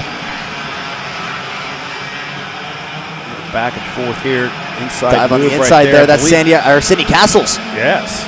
Checkered flag is out. Diego Ramos sets a purple lap to end off a dominant Florida Winter Tour. That's the way to race put the winner stamp on that. and champion. Still some racing to go here in the mid-pack. Into the final hairpin for the final time. Patel, Shimbashi, Fernandez, and others look to the inside from one of the carts as it's going to be side by side to the line. 972 of Shimbashi to the line. Oh my goodness. Did he get him? Barely. Oh my goodness. And Diego Ramos wins over Gassiel Lee and Garzone. Oliver Mrak returns to a great comeback drive in fourth. Jordan DeLeo holds off Bas Patel, Aiden Shimbashi, and Santiago Fernandez. Sidney Castle and Quentin Angeli rounding out your top 10. And an all-out, jaw-dropping, show-stopping finale to bring the Florida Winter Tour of 2025 to an end. A brilliant, brilliant way to bring this to a close. So many storylines throughout this entire weekend, finally coming to a close. But it's just starting a new chapter as these guys set their sights for the ROK Super Cup final in Italy and ROK Vegas later on this year. Yeah, ROK Vegas over Halloween, October 29th, 28th to the 31st, I believe. So come out and see us. It's a great event. Absolutely. It's at the amazing Rio Hotel. It's fantastic. You walk to the track, walk back to your room, take a nap if you want. I mean, it's fantastic. Love that proximity, right? Although we're not too far from our base of operations here this time by either. No, it's much like that. And our announcing booth is, what are we, the 50th, 60th floor, something like that, where we announce for at ROK Vegas? The roof, yeah, it's pretty awesome. So the view of the track's amazing. Definitely bring binoculars for that one. Yes. That helps out a lot. So, all right, guys, thank you, all of our viewers out there. Appreciate it. Thanks to our racers. Had over 200. Yes, huge thank you to the Carters, families, teams coming out, making ROK Cup the amazing spectacle that it is. And thank you, genuinely, everybody here in the booth for inviting me in, for DJ Clark for making this an opportunity.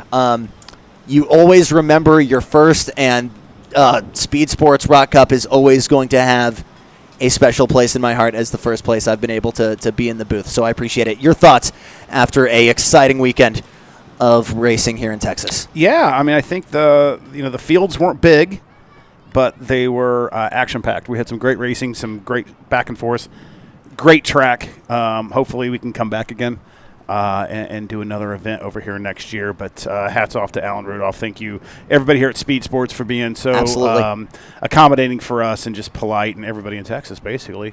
I mean, Texas people are pretty good, Brandon.